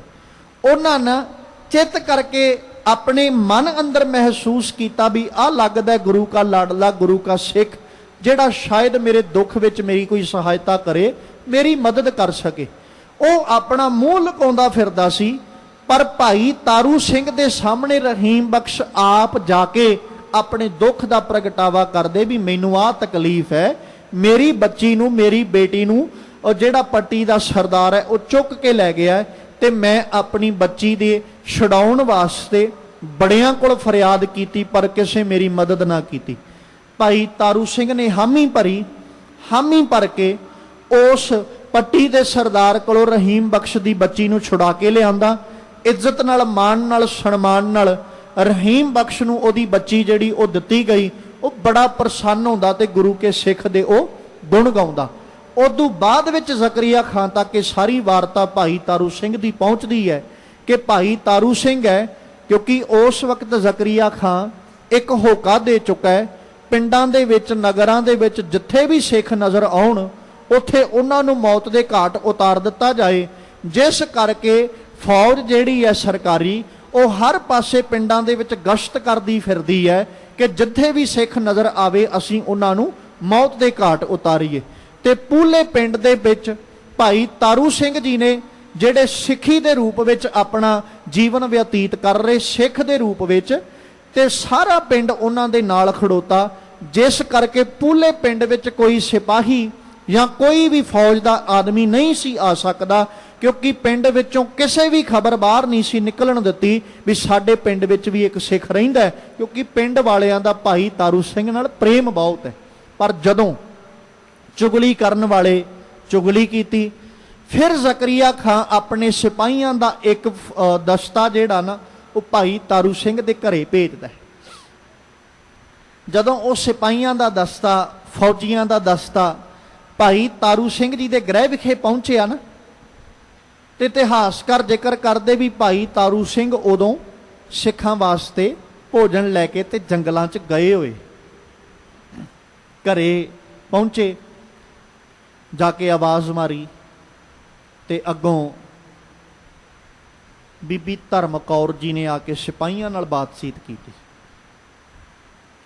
ਪੁੱਛਿਆ ਵੀ ਦੱਸੋ ਪੁੱਤਰ ਕਹਿ ਕੇ ਸੰਬੋਧਨ ਕੀਤਾ, ਕਿਉਂ ਆਏ ਹੋ? ਤੇ ਉਹਨਾਂ ਆਖਿਆ ਵੀ ਅਸੀਂ ਤਾਰੂ ਸਿੰਘ ਨੂੰ ਫੜਨਾ ਹੈ। ਤੇ ਮਾਂ ਨੇ ਡਰ ਕੇ, ਜਿਸ ਮਾਂ ਨੇ ਪੁੱਤਰ ਦੀ ਰਗ ਰਗ ਵਿੱਚ ਸਿੱਖੀ ਭਰੀ ਹੋਵੇ ਤੇ ਜਿਹੜੀ ਮਾਂ ਰੋਜ਼ ਪੁੱਤਰ ਨੂੰ ਕਹਿੰਦੀ ਹੋਵੇ, ਸਿੱਖਿਆ ਦਿੰਦੀ ਹੋਵੇ ਗੁਰਬਾਣੀ ਦੀ, ਤੇ ਉਹ ਮਾਂ ਡਰ ਜਾਏ, ਮਾਂ ਖੌਫ ਰੱਖ ਜਾਏ, ਕਿਵੇਂ ਹੋ ਸਕਦਾ? ਮਾਂ ਨੇ ਬੜੇ ਪ੍ਰੇਮ ਨਾਲ ਕਿਹਾ, ਕੋਈ ਝੂਠ ਨਹੀਂ, ਵੀ ਤਾਰੂ ਸਿੰਘ ਜੀ ਸਿੱਖਾਂ ਦੀ ਮਦਦ ਵਾਸਤੇ ਪ੍ਰਸ਼ਾਦਾ ਲੈ ਕੇ ਗਏ ਹੋਏ, ਆਉਣ ਵਾਲੇ ਹੀ ਨੇ, ਤੁਸੀਂ ਆਏ ਹੋ, ਬੈਠੋ, ਭੋਜਨ ਛਕੋ, ਪ੍ਰਸ਼ਾਦਾ ਛਕੋ, ਗੁਰੂ ਕੇ ਲੰਗਰ ਤਿਆਰ ਨੇ। ਬੜੇ ਪਿਆਰ ਨਾਲ। ਜਿਹੜਾ ਫੌਜਦਾਰ ਸੀ ਨਾ, ਉਹਦੇ ਨਾਲ ਦੇ ਕੁਝ ਸਿਪਾਹੀ ਕਹਿੰਦੇ ਨੇ ਵੀ ਪ੍ਰਸ਼ਾਦਾ ਛਕ ਲੈਣਾ ਚਾਹੀਦਾ, ਤੇ ਕੁਝ ਸਿਪਾਹੀ ਇਹ ਕਹਿੰਦੇ ਵੀ ਆਪਾਂ ਇੱਥੇ ਦੁਸ਼ਮਣਾਂ ਦੇ ਘਰੇ ਆਏ ਆ, ਤੇ ਜੇ ਇਹਨਾਂ ਨੇ ਪ੍ਰਸ਼ਾਦੇ ਵਿੱਚ ਕੁਝ ਪਾ ਕੇ ਆਪਾਂ ਨੂੰ ਛਕਾ ਦਿੱਤਾ ਤੇ ਆਪਾਂ ਕੀ ਕਰਾਂਗੇ? ਤੇ ਮਾਂ ਦੇ ਕੰਨਾਂ 'ਚ ਇਹ ਆਵਾਜ਼ ਪੈਂਦੀ, ਤੇ ਉੱਥੇ ਨਾ ਮਾਂ ਆਵਾਜ਼ ਦਿੰਦੇ, ਜਦੋਂ ਆਵਾਜ਼ ਪਈ ਨਾ ਤੇ ਜਵਾਬ ਦਿੰਦੇ ਆ ਕਿਹਾ ਵੀ ਲੰਗਰ ਗੁਰੂ ਕੇ ਨੇ, ਤੇ ਮੈਂ ਤੁਹਾਨੂੰ ਪੁੱਤ ਕਹਿ ਕੇ ਸੰਬੋਧਨ ਕਰਕੇ ਛਕਾਉਣ ਲੱਗੀ ਆ, ਤੇ ਕਿਹੜੀ ਮਾਂ ਹੈ ਜਿਹੜੀ ਆਪਣੇ ਪੁੱਤਰਾਂ ਦੇ ਭੋਜਨ ਵਿੱਚ ਜ਼ਹਿਰ ਪਾ ਕੇ ਉਹਨਾਂ ਨੂੰ ਦੇਗੀ? ਆਓ ਬੈਠੋ, ਤੁਸੀਂ ਗੁਰੂ ਕੇ ਲੰਗਰ ਛਕੋ। ਪਰ ਉਹ ਫਿਰ ਵੀ ਇਨਕਾਰੀ ਹੋ ਜਾਂਦੇ। ਪਰ ਹਿਰਦੇ ਅੰਦਰ ਕਿਤੇ ਨਾ ਕਿਤੇ ਮਾਂ ਦੀ ਇਹ ਬਾਤ ਜਿਹੜੀ ਉਹ ਹਿਰਦੇ ਨੂੰ ਟੁੰਬ ਜਾਂਦੀ ਹੈ ਵੀ ਅਸੀਂ ਇਹਦੇ ਪੁੱਤਰ ਨੂੰ ਫੜਨ ਵਾਸਤੇ ਆਏ ਆ, ਤੇ ਸਾਡੇ ਨਾਲ ਲਗਾਵ ਪੈਦਾ ਕਰ ਰਹੀ, ਸਾਡੇ ਨਾਲ ਪ੍ਰੇਮ ਜਿਹੜਾ ਆਪਣਾ ਮਾਂ ਵਾਲਾ ਪ੍ਰਗਟਾ ਰਹੀ ਹੈ। ਇਹਨੇ ਨੂੰ ਉਧਰੋਂ ਭਾਈ ਤਾਰੂ ਸਿੰਘ ਜੀ ਚੱਲ ਕੇ ਆਏ। ਜਦੋਂ ਭਾਈ ਤਾਰੂ ਸਿੰਘ ਜੀ ਆਏ ਨਾ, ਉਹਨਾਂ ਵੇਖਿਆ, ਹੁਣ ਖਬਰ ਤੇ ਪਹੁੰਚ ਚੁੱਕੀ ਸੀ ਭਾਈ ਤਾਰੂ ਸਿੰਘ ਤੱਕ, ਉਹਨਾਂ ਨੂੰ ਰੋਕਿਆ ਵੀ ਸੀ ਵੀ ਤੁਸੀਂ ਘਰੇ ਨਾ ਜਾਓ, ਪਰ ਭਾਈ ਤਾਰੂ ਸਿੰਘ ਜੀ ਬੇਖੌਫ ਹੋ ਕੇ ਘਰੇ ਆਉਂਦੇ ਨੇ। ਆ ਕੇ ਉਹਨਾਂ ਫੌਜੀਆਂ ਨੂੰ ਇੱਕੋ ਗੱਲ ਆਖੀ ਵੀ ਤੁਸੀਂ ਚੱਲ ਕੇ ਆਏ ਹੋ, ਇੰਨੀ ਖੇਚਲ ਕਿਉਂ ਕਰਨੀ? ਸਾਡੇ ਤੱਕ ਖਬਰ ਪਹੁੰਚਾ ਦਿੰਦੇ, ਅਸੀਂ ਆਪੇ ਚੱਲ ਕੇ ਆ ਜਾਣਾ ਸੀ। ਜੇ ਤੁਸੀਂ ਚੱਲ ਕੇ ਆਏ ਹੋ ਨਾ, ਤੇ ਆਓ ਬੈਠੋ, ਗੁਰੂ ਕੇ ਲੰਗਰ ਤਿਆਰ ਨੇ, ਅਸੀਂ ਤੁਹਾਨੂੰ ਗੁਰੂ ਕੇ ਲੰਗਰ ਛਕਾਈਏ। ਤੇ ਉਹ ਫਿਰ ਜਵਾਬ ਦਿੰਦੇ ਵੀ ਅਸੀਂ ਲੰਗਰ ਛਕਣ ਨਹੀਂ, ਅਸੀਂ ਤੇ ਤੁਹਾਨੂੰ ਕੈਦ ਕਰਨ ਵਾਸਤੇ ਆਏ।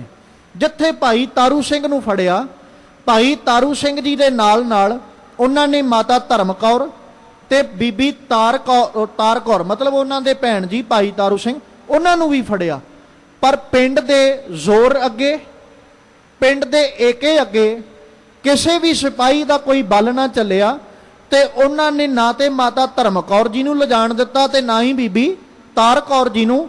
ਤੇ ਭਾਈ ਤਾਰੂ ਸਿੰਘ ਜੀ ਆਪ ਆਪਣੀ ਮਰਜ਼ੀ ਨਾਲ ਚੱਲ ਕੇ ਜਾਂਦੇ, ਨਹੀਂ ਤੇ ਪਿੰਡ ਵਾਲੇ ਇਹ ਵੀ ਆਖਦੇ ਸਨ ਵੀ ਅਸੀਂ ਇਹਨਾਂ ਚੋਂ ਇੱਕ ਵੀ ਵਾਪਸ ਨਹੀਂ ਜਾਣ ਦੇਣਾ, ਅਸੀਂ ਇੱਥੋਂ ਇੱਕ ਵੀ ਸਿਪਾਹੀ ਮੁੜਨ ਨਹੀਂ ਦੇਵਾਂਗੇ। ਪਰ ਭਾਈ ਤਾਰੂ ਸਿੰਘ ਜੀ ਰੋਕ ਕੇ ਵਰਜ ਦਿੰਦੇ ਨੇ, ਆਪ ਖੁਦ ਉਹਨਾਂ ਦੇ ਨਾਲ ਚੱਲ ਪੈਂਦੇ। ਔਰ ਖਿਆਲ ਰੱਖੋ, ਆਏ ਤੇ ਸਨ ਉਹਨਾਂ ਨੂੰ ਕੈਦ ਕਰਨ ਵਾਸਤੇ, ਆਏ ਤੇ ਸੀ ਉਹਨਾਂ ਨੂੰ ਬੰਦੀ ਬਣਾ ਕੇ ਲਿਜਾਣ ਵਾਸਤੇ, ਪਰ ਸਿਪਾਹੀਆਂ ਦੇ ਮਨ ਅੰਦਰ ਭਾਈ ਤਾਰੂ ਸਿੰਘ ਜੀ ਨੇ ਜੋ ਪ੍ਰੇਮ ਵਿਹਾਰ ਉਹਨਾਂ ਨਾਲ ਕੀਤਾ ਨਾ, ਉਹਨੇ ਇੰਨਾ ਕੁ ਜ਼ਿਆਦਾ ਉਹਨਾਂ ਦੇ ਹਿਰਦੇ ਨੂੰ ਝੰਜੋੜ ਕੇ ਰੱਖਿਆ, ਹਿਰਦੇ ਨੂੰ ਉਸ ਵਕਤ ਟੁੰਬ ਕੇ ਰੱਖ ਦਿੱਤਾ ਵੀ ਉਹ ਨਾ ਤੇ ਭਾਈ ਤਾਰੂ ਸਿੰਘ ਨੂੰ ਹੱਥ ਕੜੀਆਂ ਲਾਉਂਦੇ ਨੇ, ਨਾ ਹੀ ਉਹਨਾਂ ਕਿਸੇ ਤਰ੍ਹਾਂ ਬੇੜੀਆਂ ਵਿੱਚ ਪਾਇਆ। ਬੜੇ ਪਿਆਰ ਦੇ ਨਾਲ ਭਾਈ ਤਾਰੂ ਸਿੰਘ ਜੀ ਨੂੰ ਲੈ ਕੇ ਜਾਂਦੇ ਹੋ। ਰਸਤੇ ਵਿੱਚ ਜਿੰਨੀਆਂ ਵੀ ਸੰਗਤਾਂ ਨੇ ਦਰਸ਼ਨ ਕਰਨੇ ਚਾਹੇ, ਕਿਸੇ ਨੂੰ ਨਾ ਰੋਕਿਆ। ਰਾਹ ਵਿੱਚ ਜਿੱਥੇ ਭਾਈ ਤਾਰੂ ਸਿੰਘ ਜੀ ਰੁਕਣ ਵਾਸਤੇ ਕਹਿੰਦੇ, ਉਹਨਾਂ ਨਾ ਰੋਕਿਆ। ਬਕਾਇਦਾ ਭਾਈ ਤਾਰੂ ਸਿੰਘ ਜਿੱਥੇ ਬੈਠ ਜਾਂਦੇ, ਉੱਥੇ ਫੌਜੀ ਵੀ ਰੁਕ ਜਾਂਦੇ ਨੇ। ਬਸ ਇਉਂ ਕਹਿ ਲਓ, ਉਹ ਫੌਜਦਾਰ ਦਾ ਚਿੱਤ ਹੁਣ ਇਹ ਕਰਦਾ ਸੀ ਵੀ ਮੈਂ ਵੀ ਭਾਈ ਤਾਰੂ ਸਿੰਘ ਜੀ ਵਾਂਗ ਆਪਣਾ ਆਪਾ ਜਿਹੜਾ ਗੁਰੂ ਕੇ ਸਿੱਖ ਵਰਗਾ ਧਾਰਨ ਕਰਾਂ, ਮੈਂ ਵੀ ਭਾਈ ਤਾਰੂ ਸਿੰਘ ਦਾ ਸ਼ਰਧਾਲੂ ਬਣ ਕੇ ਇਹਨਾਂ ਦੀ ਸੇਵਾ ਵਿੱਚ ਤਤਪਰ ਹੋ ਜਾਵਾਂ। ਪਰ ਸਰੀਰ ਉੱਤੇ ਧਾਰਨ ਕੀਤੀ ਹੋਈ ਵਰਦੀ, ਸਰੀਰ ਉੱਤੇ ਧਾਰਨ ਕੀਤਾ ਹੋਇਆ ਪਹਿਰਾਵਾ ਜਿਹੜਾ, ਉਹ ਕਈ ਤਰ੍ਹਾਂ ਦੇ ਬੰਧਨ ਪਾ ਰਿਹਾ ਸੀ, ਜਿਸ ਕਰਕੇ ਉਹ ਫੌਜਦਾਰ ਆਪਣੇ ਅੰਦਰਲੀਆਂ ਭਾਵਨਾਵਾਂ ਨੂੰ ਆਪਣੇ ਅੰਦਰ ਹੀ ਲੈ ਕੇ ਤੇ ਭਾਈ ਤਾਰੂ ਸਿੰਘ ਨੂੰ ਜ਼ਕਰੀਆ ਖਾਂ ਕੋਲ ਲੈ ਜਾਂਦਾ। ਜ਼ਕਰੀਆ ਖਾਂ ਕੋਲ ਪਹੁੰਚੇ। ਉੱਥੇ ਜਾ ਕੇ ਜੋ ਜ਼ਕਰੀਆ ਖਾਂ ਤੱਕ ਸ਼ਿਕਾਇਤ ਪਹੁੰਚੀ ਸੀ ਭਾਈ ਤਾਰੂ ਸਿੰਘ ਦੇ ਪ੍ਰਤੀ, ਉਹਦਾ ਪ੍ਰਗਟਾਵਾ ਕੀਤਾ। ਭਾਈ ਤਾਰੂ ਸਿੰਘ ਨੇ ਰਤਾ ਮਾਤਰ ਗੁਰੇਜ਼ ਨਹੀਂ ਕੀਤਾ। ਉਹਨਾਂ ਵੀ ਕਿਹਾ ਵੀ ਹਾਂ, ਮੈਂ ਇਹ ਕਰਮ ਕਰਦਾ ਆ, ਗੁਰੂ ਕੇ ਲੰਗਰ ਨੇ ਤੇ ਗੁਰੂ ਕੇ ਸਿੱਖਾਂ ਤੱਕ ਲੈ ਕੇ ਜਾਣਾ। ਜਿੰਨੀ ਹੋ ਸਕਦਾ ਮੈਂ ਕੋਸ਼ਿਸ਼ ਕਰਦਾ ਕਿ ਉਹਨਾਂ ਦੀ ਸਹਾਇਤਾ, ਉਹਨਾਂ ਦੀ ਮਦਦ ਕਰ ਸਕਾਂ। ਮੈਂ ਰਤਾ ਮਾਤਰ ਵੀ ਇਹਦੇ ਵਿੱਚ ਕੋਈ ਝੂਠ ਨਹੀਂ ਬੋਲਦਾ। ਜ਼ਕਰੀਆ ਖਾਂ ਫਿਰ ਆਪਣੇ ਰੋਸ ਨੂੰ, ਆਪਣੇ ਗੁੱਸੇ ਨੂੰ ਪ੍ਰਗਟਾਉਂਦਾ ਹੈ ਤੇ ਗੁੱਸੇ ਨੂੰ ਪ੍ਰਗਟਾਉਂਦਿਆਂ ਹੋਇਆਂ ਕਈ ਤਰ੍ਹਾਂ ਦੇ ਤਸ਼ੱਦਦ ਭਾਈ ਤਾਰੂ ਸਿੰਘ ਤੇ ਉਹਨਾਂ ਨੂੰ ਸ਼ਹੀਦ ਕਰਨ ਤੋਂ ਪਹਿਲਾਂ ਵੀ ਕੀਤੇ ਗਏ। ਫਿਰ ਜਦੋਂ ਸ਼ਹੀਦ ਕਰਨ ਦੀ ਬਾਤ ਆਈ ਨਾ, ਤੇ ਉਦੋਂ ਉਹਨਾਂ ਨੇ, ਜਿਵੇਂ ਆਪਾਂ ਅੱਜ ਦੀ ਭਾਸ਼ਾ 'ਚ ਗੱਲ ਕਰਾਂਗੇ ਤੇ ਇਮੋਸ਼ਨਲੀ ਤੌਰ ਦੇ ਉੱਤੇ, ਭਾਵਨਾਵਾਂ ਦੇ ਰਾਹੀਂ ਵੀ ਭਾਈ ਤਾਰੂ ਸਿੰਘ ਜੀ ਨੂੰ ਨਾ ਉਹਨਾਂ ਨੇ ਸਿੱਖੀ ਤੋਂ ਸੱਖਣਿਆ ਕਰਨ ਦੀ ਕੋਸ਼ਿਸ਼ ਕੀਤੀ। ਜ਼ਕਰੀਆ ਖਾਂ ਭਾਈ ਤਾਰੂ ਸਿੰਘ ਦੇ ਸਾਹਮਣੇ ਬੈਠਾ ਹੋਇਆ ਤੇ ਭਾਈ ਤਾਰੂ ਸਿੰਘ ਨੂੰ ਕਹਿੰਦਾ ਵੀ ਮੈਂ ਸੁਣਿਆ ਅੱਜ ਤੱਕ ਤੁਹਾਡੇ ਗੁਰੂ ਦੇ ਕੋਲੋਂ ਜਾਂ ਗੁਰੂ ਦੇ ਸਿੱਖ ਕੋਲੋਂ ਕਿਸੇ ਨੇ ਜੋ ਵੀ ਮੰਗਿਆ ਉਹਨੂੰ ਇਨਕਾਰ ਨਹੀਂ ਕੀਤਾ। ਭਾਈ ਤਾਰੂ ਸਿੰਘ ਕਹਿੰਦੇ ਸੱਚ ਹੈ ਭਾਈ, ਨਾ ਤੇ ਗੁਰੂ ਦੇਣ ਤੋਂ ਕਦੇ ਇਨਕਾਰ ਕਰਦਾ ਤੇ ਨਾ ਗੁਰੂ ਕਾ ਸਿੱਖ ਕਦੇ ਇਨਕਾਰ ਕਰਦਾ। ਜ਼ਕਰੀਆ ਖਾਂ ਫਿਰ ਆਖਦਾ, ਕਹਿੰਦਾ ਮੈਂ ਵੀ ਅੱਜ ਕੁਝ ਮੰਗਣਾ ਚਾਹੁੰਦਾ। ਭਾਈ ਤਾਰੂ ਸਿੰਘ ਕਹਿੰਦੇ ਵੀ ਜੋ ਤੂੰ ਮੰਗਣਾ ਚਾਹੁੰਦਾ ਜੇ ਤੇ ਮੇਰੇ ਕੋਲ ਪਾਇਆ ਹੋਈ, ਮੇਰੇ ਕੋਲ ਤਾਕਤ ਹੋਈ ਦੇਣ ਦੀ ਤੇ ਮੈਂ ਜ਼ਰੂਰ ਦਿਆਂਗਾ, ਕੋਸ਼ਿਸ਼ ਕਰਾਂਗਾ ਕਿ ਤੂੰ ਜੇ ਗੁਰੂ ਕੇ ਸਿੱਖ ਕੋਲੋਂ ਕੁਝ ਮੰਗਿਆ ਤੇ ਗੁਰੂ ਕਾ ਸਿੱਖ ਦੇਣ ਤੋਂ ਇਨਕਾਰੀ ਨਾ ਹੋਵੇ। ਜ਼ਕਰੀਆ ਖਾਂ ਕਹਿੰਦਾ ਫਿਰ ਇਉਂ ਕਰੋ, ਮੈਨੂੰ ਆਪਣੇ ਕੇਸ ਦੇ ਦਿਓ। ਭਾਈ ਤਾਰੂ ਸਿੰਘ ਨੇ ਜਵਾਬ ਬੜਾ ਪਿਆਰਾ ਦਿੱਤਾ। ਭਾਈ ਤਾਰੂ ਸਿੰਘ ਕਹਿੰਦੇ ਮੈਂ ਕੇਸ ਜ਼ਰੂਰ ਦਿਆਂਗਾ, ਪਰ ਮੈਂ ਕੱਲੇ ਕੇਸ ਨਹੀਂ ਦਿਆਂਗਾ, ਆਪਣੀ ਖੋਪੜੀ ਸਮੇਤ ਤੈਨੂੰ ਕੇਸ ਦਿਆਂਗਾ। ਕੱਲੇ ਕੇਸ, ਜੇ ਤੂੰ ਗੁਰੂ ਕੇ ਸਿੱਖ ਕੋਲੋਂ ਕੁਝ ਮੰਗਿਆ ਹੈ ਤੇ ਗੁਰੂ ਕਾ ਸਿੱਖ ਇਨਕਾਰੀ ਨਹੀਂ, ਤੂੰ ਕੇਸ ਮੰਗ ਰਿਹਾ, ਪਰ ਮੈਂ ਆਪਣੇ ਕੱਲੇ ਕੇਸ ਤੈਨੂੰ ਨਹੀਂ ਦਿਆਂਗਾ, ਮੈਂ ਆਪਣੀ ਖੋਪੜ ਸਮੇਤ ਤੈਨੂੰ ਕੇਸ ਦਿਆਂਗਾ। ਤੇ ਉਸ ਵਕਤ ਜ਼ਕਰੀਆ ਖਾਂ ਦੇ ਗੁੱਸੇ ਦੀ ਹੱਦ ਨਾ ਰਹੀ ਤੇ ਉਦੋਂ ਫਿਰ ਉਹ ਨਾ ਆਪਣੀ ਜ਼ੁਬਾਨ ਤੋਂ ਜੋ ਲਫ਼ਜ਼ ਵਰਤਦਾ ਹੈ, ਕਿਉਂਕਿ ਇਤਿਹਾਸਕਾਰਾਂ ਜ਼ਿਕਰ ਕੀਤਾ, ਜ਼ਕਰੀਆ ਖਾਂ ਕਹਿੰਦਾ ਮੈਂ ਸਿੱਖੀ ਨੂੰ ਤੇ ਸਿੱਖਾਂ ਨੂੰ ਆਪਣੀ ਜੁੱਤੀ ਦੀ ਨੋਕ ਤੇ ਰੱਖਾਂਗਾ। ਤੇ ਉਦੋਂ ਗੁਰੂ ਕੇ ਸਿੱਖ ਭਾਈ ਤਾਰੂ ਸਿੰਘ ਜਵਾਬ ਦਿੰਦੇ ਵੀ ਤੇਰਾ ਤੇ ਪਤਾ ਨਹੀਂ, ਪਰ ਆ ਗੁਰੂ ਕਾ ਸਿੱਖ ਤੇਰੇ ਨਾਲ ਬਚਨ ਕਰਦਾ, ਤੈਨੂੰ ਆਪਣੀ ਜੁੱਤੀ ਦੇ ਅੱਗੇ ਲਾ ਕੇ ਜ਼ਰੂਰ ਲੈ ਕੇ ਜਾਵੇਗਾ। ਔਰ ਉਦੋਂ ਜਦੋਂ ਉਹ ਬਚਨ ਕਹੇ, ਉਦੋਂ ਜ਼ਕਰੀਆ ਖਾਂ ਹੋਰ ਕ੍ਰੋਧ ਨਾਲ ਭਰ ਗਿਆ। ਫਿਰ ਉੱਥੇ ਫਤਵਾ ਜਾਰੀ ਕਰਵਾਉਂਦਾ ਕਿ ਇਹਦਾ ਖੋਪਰ ਉਤਾਰ ਦਿੱਤਾ ਜਾਏ ਤੇ ਗੁਰੂ ਕਾ ਸਿੱਖ ਸਤਿਗੁਰੂ ਦੀ ਬਾਣੀ ਨਾਲ ਜੁੜਦਾ। ਭਾਈ ਤਾਰੂ ਸਿੰਘ ਜਪਜੀ ਦਾ ਪਾਠ ਕਰਦੇ, ਉਧਰੋਂ ਜੱਲਾਦ ਆ ਕੇ ਰੰਬੀ ਦੇ ਨਾਲ ਭਾਈ ਤਾਰੂ ਸਿੰਘ ਦੇ ਖੋਪਰ ਨੂੰ ਉਤਾਰਦਾ। ਸਾਰੇ ਦਾ ਸਾਰਾ ਸਿਰ ਖੋਪਰ ਜਦੋਂ ਉਤਰਿਆ ਲਹੂ ਲੁਹਾਨ ਹੋ ਗਿਆ, ਸਾਰੇ ਦਾ ਸਾਰਾ ਪਿੰਡਾ। ਪਰ ਜ਼ੁਬਾਨ ਉਤੋਂ ਨਾ ਤੇ ਜਪਜੀ ਕਦੇ ਇੱਕ ਵੀ ਪੰਕਤੀ ਵਿਸਰੀ, ਨਾ ਹਿਰਦੇ ਵਿੱਚੋਂ ਸਿੱਖੀ ਥੜਕੀ। ਸਿੱਖੀ ਵੀ ਪਰਪੱਕ ਹੈ, ਗੁਰਬਾਣੀ ਵੀ ਰੋਮ ਰੋਮ ਵਿੱਚੋਂ ਆਵਾਜ਼ ਆ ਰਹੀ ਹੈ, ਜ਼ੁਬਾਨ ਉੱਪਰੋਂ ਉਸੇ ਤਰ੍ਹਾਂ ਜਪਜੀ ਨਿਰੰਤਰ ਚੱਲ ਰਿਹਾ। ਤੇ ਗੁਰੂ ਕਾ ਸਿੱਖ ਉਸ ਤਸ਼ੱਦਦ ਨੂੰ, ਉਸ ਜ਼ੁਲਮ ਨੂੰ ਸਹਿੰਦਾ ਹੋਇਆ ਉਸੇ ਥਾਂ ਉੱਤੇ ਗੁਰੂ ਕੇ ਸਿੱਖ ਨੇ ਫਿਰ ਲਗਾਤਾਰ, ਕਿਉਂਕਿ ਜਦੋਂ ਜੱਲਾਦ ਖੋਪਰ ਉਤਾਰ ਦਿੰਦਾ ਹੈ, ਤਕਰੀਬਨ 21 ਤੋਂ 22 ਦਿਨਾਂ ਦਾ ਜ਼ਿਕਰ ਆਇਆ ਕਿ ਭਾਈ ਤਾਰੂ ਸਿੰਘ ਫਿਰ ਜੀਵਤ ਰਹੇ। ਲਾਹੌਰ ਦੀ ਧਰਤੀ ਉੱਤੇ ਜਦੋਂ ਸਿੱਖਾਂ ਤੱਕ ਖਬਰ ਪਹੁੰਚੀ ਕਿ ਆਹ ਭਾਣਾ ਵਰਤਿਆ, ਮਲਮ ਪੱਟੀ ਕਰਨ ਵਾਸਤੇ ਫਿਰ ਗੁਰੂ ਕੇ ਸਿੱਖ ਪਹੁੰਚੇ। ਉਧਰੋਂ ਦੂਜੇ ਪਾਸੇ ਜ਼ਕਰੀਆ ਖਾਂ ਜਿਹੜਾ ਉਹ ਰੋਗੀ ਹੋ ਜਾਂਦਾ, ਉਹਨੂੰ ਯੂਰੀਅਨ ਦਾ, ਪਿਸ਼ਾਬ ਦਾ ਬੰਨ ਪੈ ਜਾਂਦਾ। ਫਿਰ ਕੋਈ ਗੁਰੂ ਕਾ ਲਾਡਲਾ ਉੱਥੋਂ ਜਿਹੜਾ ਗੁਰੂ ਕੀ ਅਜ਼ਮਤ ਨੂੰ, ਗੁਰੂ ਕੇ ਸਿੱਖ ਕੀ ਅਜ਼ਮਤ ਨੂੰ ਜਾਣਦਾ ਸੀ ਤੇ ਜਿਹੜਾ ਗੁਰੂ ਕੇ ਸਿੱਖਾਂ ਦੇ ਅਟਲ ਬਚਨਾਂ ਨੂੰ ਜਾਣਦਾ ਸੀ, ਜਿਹੜਾ ਇਹ ਕਹਿੰਦਾ ਜ਼ਕਰੀਆ ਖਾਂ ਜੇ ਤੂੰ ਆਪਣੇ ਇਸ ਰੋਗ ਤੋਂ ਛੁਟਕਾਰਾ ਚਾਹੁੰਦਾ ਤੇ ਫਿਰ ਇਉਂ ਕਰ, ਜਿਹੜੀ ਜੁੱਤੀ, ਜਿਹੜਾ ਜੋੜਾ ਭਾਈ ਤਾਰੂ ਸਿੰਘ ਦਾ ਨਾ, ਉਹਨੂੰ ਲਿਆ ਕੇ ਆਪਣੇ ਸਿਰ ਵਿੱਚ ਮਰਵਾ, ਫਿਰ ਤੈਨੂੰ ਇਸ ਰੋਗ ਤੋਂ ਛੁਟਕਾਰਾ ਹੋਏਗਾ। ਉੱਥੋਂ ਜੋੜਾ ਲਿਆਂਦਾ। ਪਹਿਲੋਂ ਉਹਨਾਂ ਨੇ, ਜਿਵੇਂ ਇਤਿਹਾਸਕਾਰ ਜ਼ਿਕਰ ਕਰਦੇ ਵੀ ਰੇਸ਼ਮ ਦੇ ਕੱਪੜੇ 'ਚ ਲਪੇਟ ਕੇ ਸਿਰ ਵਿੱਚ ਮਾਰਿਆ, ਪਰ ਕੋਈ ਵੀ ਕਿਸੇ ਪ੍ਰਕਾਰ ਫਰਕ ਨਾ ਪਿਆ। ਫਿਰ ਉਹ ਕੱਪੜੇ 'ਚੋਂ ਕੱਢ ਕੇ ਜਦੋਂ ਸਿਰ ਵਿੱਚ ਜੁੱਤੀ ਜੋੜਾ ਵੱਜਦਾ, ਜਿਵੇਂ ਜਿਵੇਂ ਜੋੜਾ ਵੱਜਦਾ ਤਿਵੇਂ ਤਿਵੇਂ ਬੰਨ ਖੁੱਲਦਾ। ਜ਼ਕਰੀਆ ਖਾਂ ਆਪਣੀ ਜ਼ੁਬਾਨ ਤੋਂ ਖੁਦ ਆਖਦਾ ਕਿ ਹੋਰ ਜ਼ੋਰ ਦੀ ਮਾਰੋ, ਮੈਨੂੰ ਇਸ ਦੁੱਖ ਤੋਂ, ਇਸ ਤਕਲੀਫ ਤੋਂ ਮੇਰਾ ਛੁਟਕਾਰਾ ਕਰਵਾਓ। ਇਸੇ ਤਰ੍ਹਾਂ ਲਗਾਤਾਰ ਉਹਨਾਂ ਚਿਰ, ਜਿੰਨਾ ਚਿਰ ਜਿਹੜੇ 21-22 ਦਿਨਾਂ ਦਾ ਜ਼ਿਕਰ ਆਉਂਦਾ ਨਾ, ਉਹਦੇ ਸਿਰ ਵਿੱਚ ਜੋੜੇ ਵੱਜਦੇ ਰਹੇ। ਜਿੰਨਾ ਚਿਰ ਜੋੜਾ ਵੱਜਦਾ ਉਹਨਾਂ ਚਿਰ ਉਹਦਾ ਰੋਗ, ਉਹਦੀ ਦੁੱਖ, ਉਹਦਾ ਤਕਲੀਫ ਘਟਦਾ। ਪਰ ਜਦੋਂ ਜੋੜਾ ਵੱਜਣਾ ਬੰਦ ਹੋ ਜਾਂਦਾ, ਫਿਰ ਉਸੇ ਤਰ੍ਹਾਂ ਦੁੱਖ ਔਰ ਤਕਲੀਫ ਵਿੱਚ ਹੈ। ਹਾਲਾਤ ਤੇ ਇਤਿਹਾਸ ਇਹ ਕਹਿੰਦਾ ਕਿ ਇੰਨੀ ਕੁ ਮਾਰ ਪਈ ਕਿ ਜ਼ਕਰੀਆ ਖਾਂ ਉਸੇ ਜੁੱਤੀ ਦੀ ਮਾਰ ਨਾਲ ਆਪਣੇ ਪ੍ਰਾਣ ਤਿਆਗਦਾ, ਆਪਣੀ ਜਾਨ ਜਿਹੜੀ ਉਹਦੇ ਸਰੀਰ ਵਿੱਚੋਂ ਨਿਕਲਦੀ ਹੈ। ਤੇ ਦੂਜੇ ਪਾਸੇ ਭਾਈ ਤਾਰੂ ਸਿੰਘ ਜੀ ਤੱਕ ਜਦੋਂ ਖਬਰ ਪਹੁੰਚਦੀ ਜ਼ਕਰੀਆ ਖਾਂ ਦੇ ਮੌਤ ਦੀ, ਫਿਰ ਭਾਈ ਤਾਰੂ ਸਿੰਘ ਜੀ ਆਪਣਾ ਆਪਾ ਜਿਹੜਾ ਉਹ ਅਕਾਲ ਪੁਰਖ ਪਰਮੇਸ਼ਵਰ ਵਿੱਚ ਲੀਨ ਕਰਦੇ। ਉਹਨਾਂ ਦੇ ਸਰੀਰ ਵਿੱਚੋਂ ਵੀ ਉਹ ਜਿਹੜਾ ਜੀਵ ਆਤਮਾ ਰੂਪ ਕਹਿ ਲੋ, ਹੰਸ ਕਹਿ ਲੋ, ਉਹ ਉਡਾਰੀ ਮਾਰ ਜਾਂਦਾ ਤੇ ਗੁਰੂ ਕਾ ਸਿੱਖ ਸਿੱਖੀ ਕੇਸਾਂ ਸਵਾਸਾਂ ਸੰਗ ਨਿਭਾਉਂਦਿਆਂ ਸ਼ਹੀਦੀ ਜਾਮ ਪੀ ਜਾਂਦਾ ਹੈ।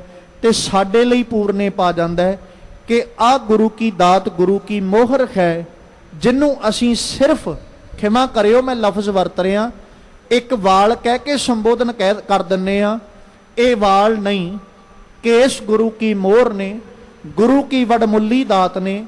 ਇਹਨਾਂ ਨੂੰ ਸੰਭਾਲਣਾ ਤੇ ਇਹਨਾਂ ਦੀ ਸੰਭਾਲ ਕਰਨਾ ਤੇ ਇਹਨਾਂ ਦੀ ਹਰ ਵੇਲੇ ਰਾਖੀ ਕਰਨੀ ਸਾਡਾ ਇੱਕ ਫਰਜ਼ ਹੈ, ਇੱਕ ਜ਼ਿੰਮੇਵਾਰੀ ਹੈ, ਕਿਉਂਕਿ ਇਹ ਗੁਰੂ ਕਲਗੀਧਰ ਸਾਹਿਬ ਦੀ ਦਿੱਤੀ ਹੋਈ ਸਾਨੂੰ ਬੜੀ ਵੱਡੀ ਅਮਾਨਤ ਹੈ।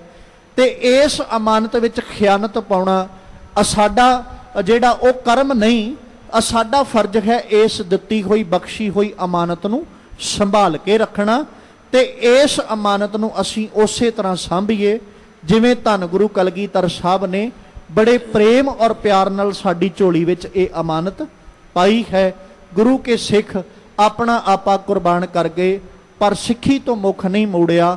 ਅੱਜ ਅਸੀਂ ਜਦੋਂ ਆਪਣੇ ਵੱਲ ਤੇ ਅੱਜ ਦੇ ਹਾਲਾਤਾਂ ਵੱਲ ਵੇਖਦੇ ਹਾਂ, ਕੁਝ ਕੁ ਸਿਰਫ ਵਸਤੂਆਂ ਪਿੱਛੇ, ਚੰਦ ਰੁਪਇਆਂ ਪਿੱਛੇ ਅਸੀਂ ਆਪਣਾ ਆਪਾ ਸਿੱਖੀ ਤੋਂ ਖਾਰਜ ਕਰਕੇ ਹੋਰ ਧਰਮਾਂ ਨੂੰ ਆਪਣੇ ਜੀਵਨ ਵਿੱਚ ਅਪਣਾ ਰਹੇ ਹਾਂ।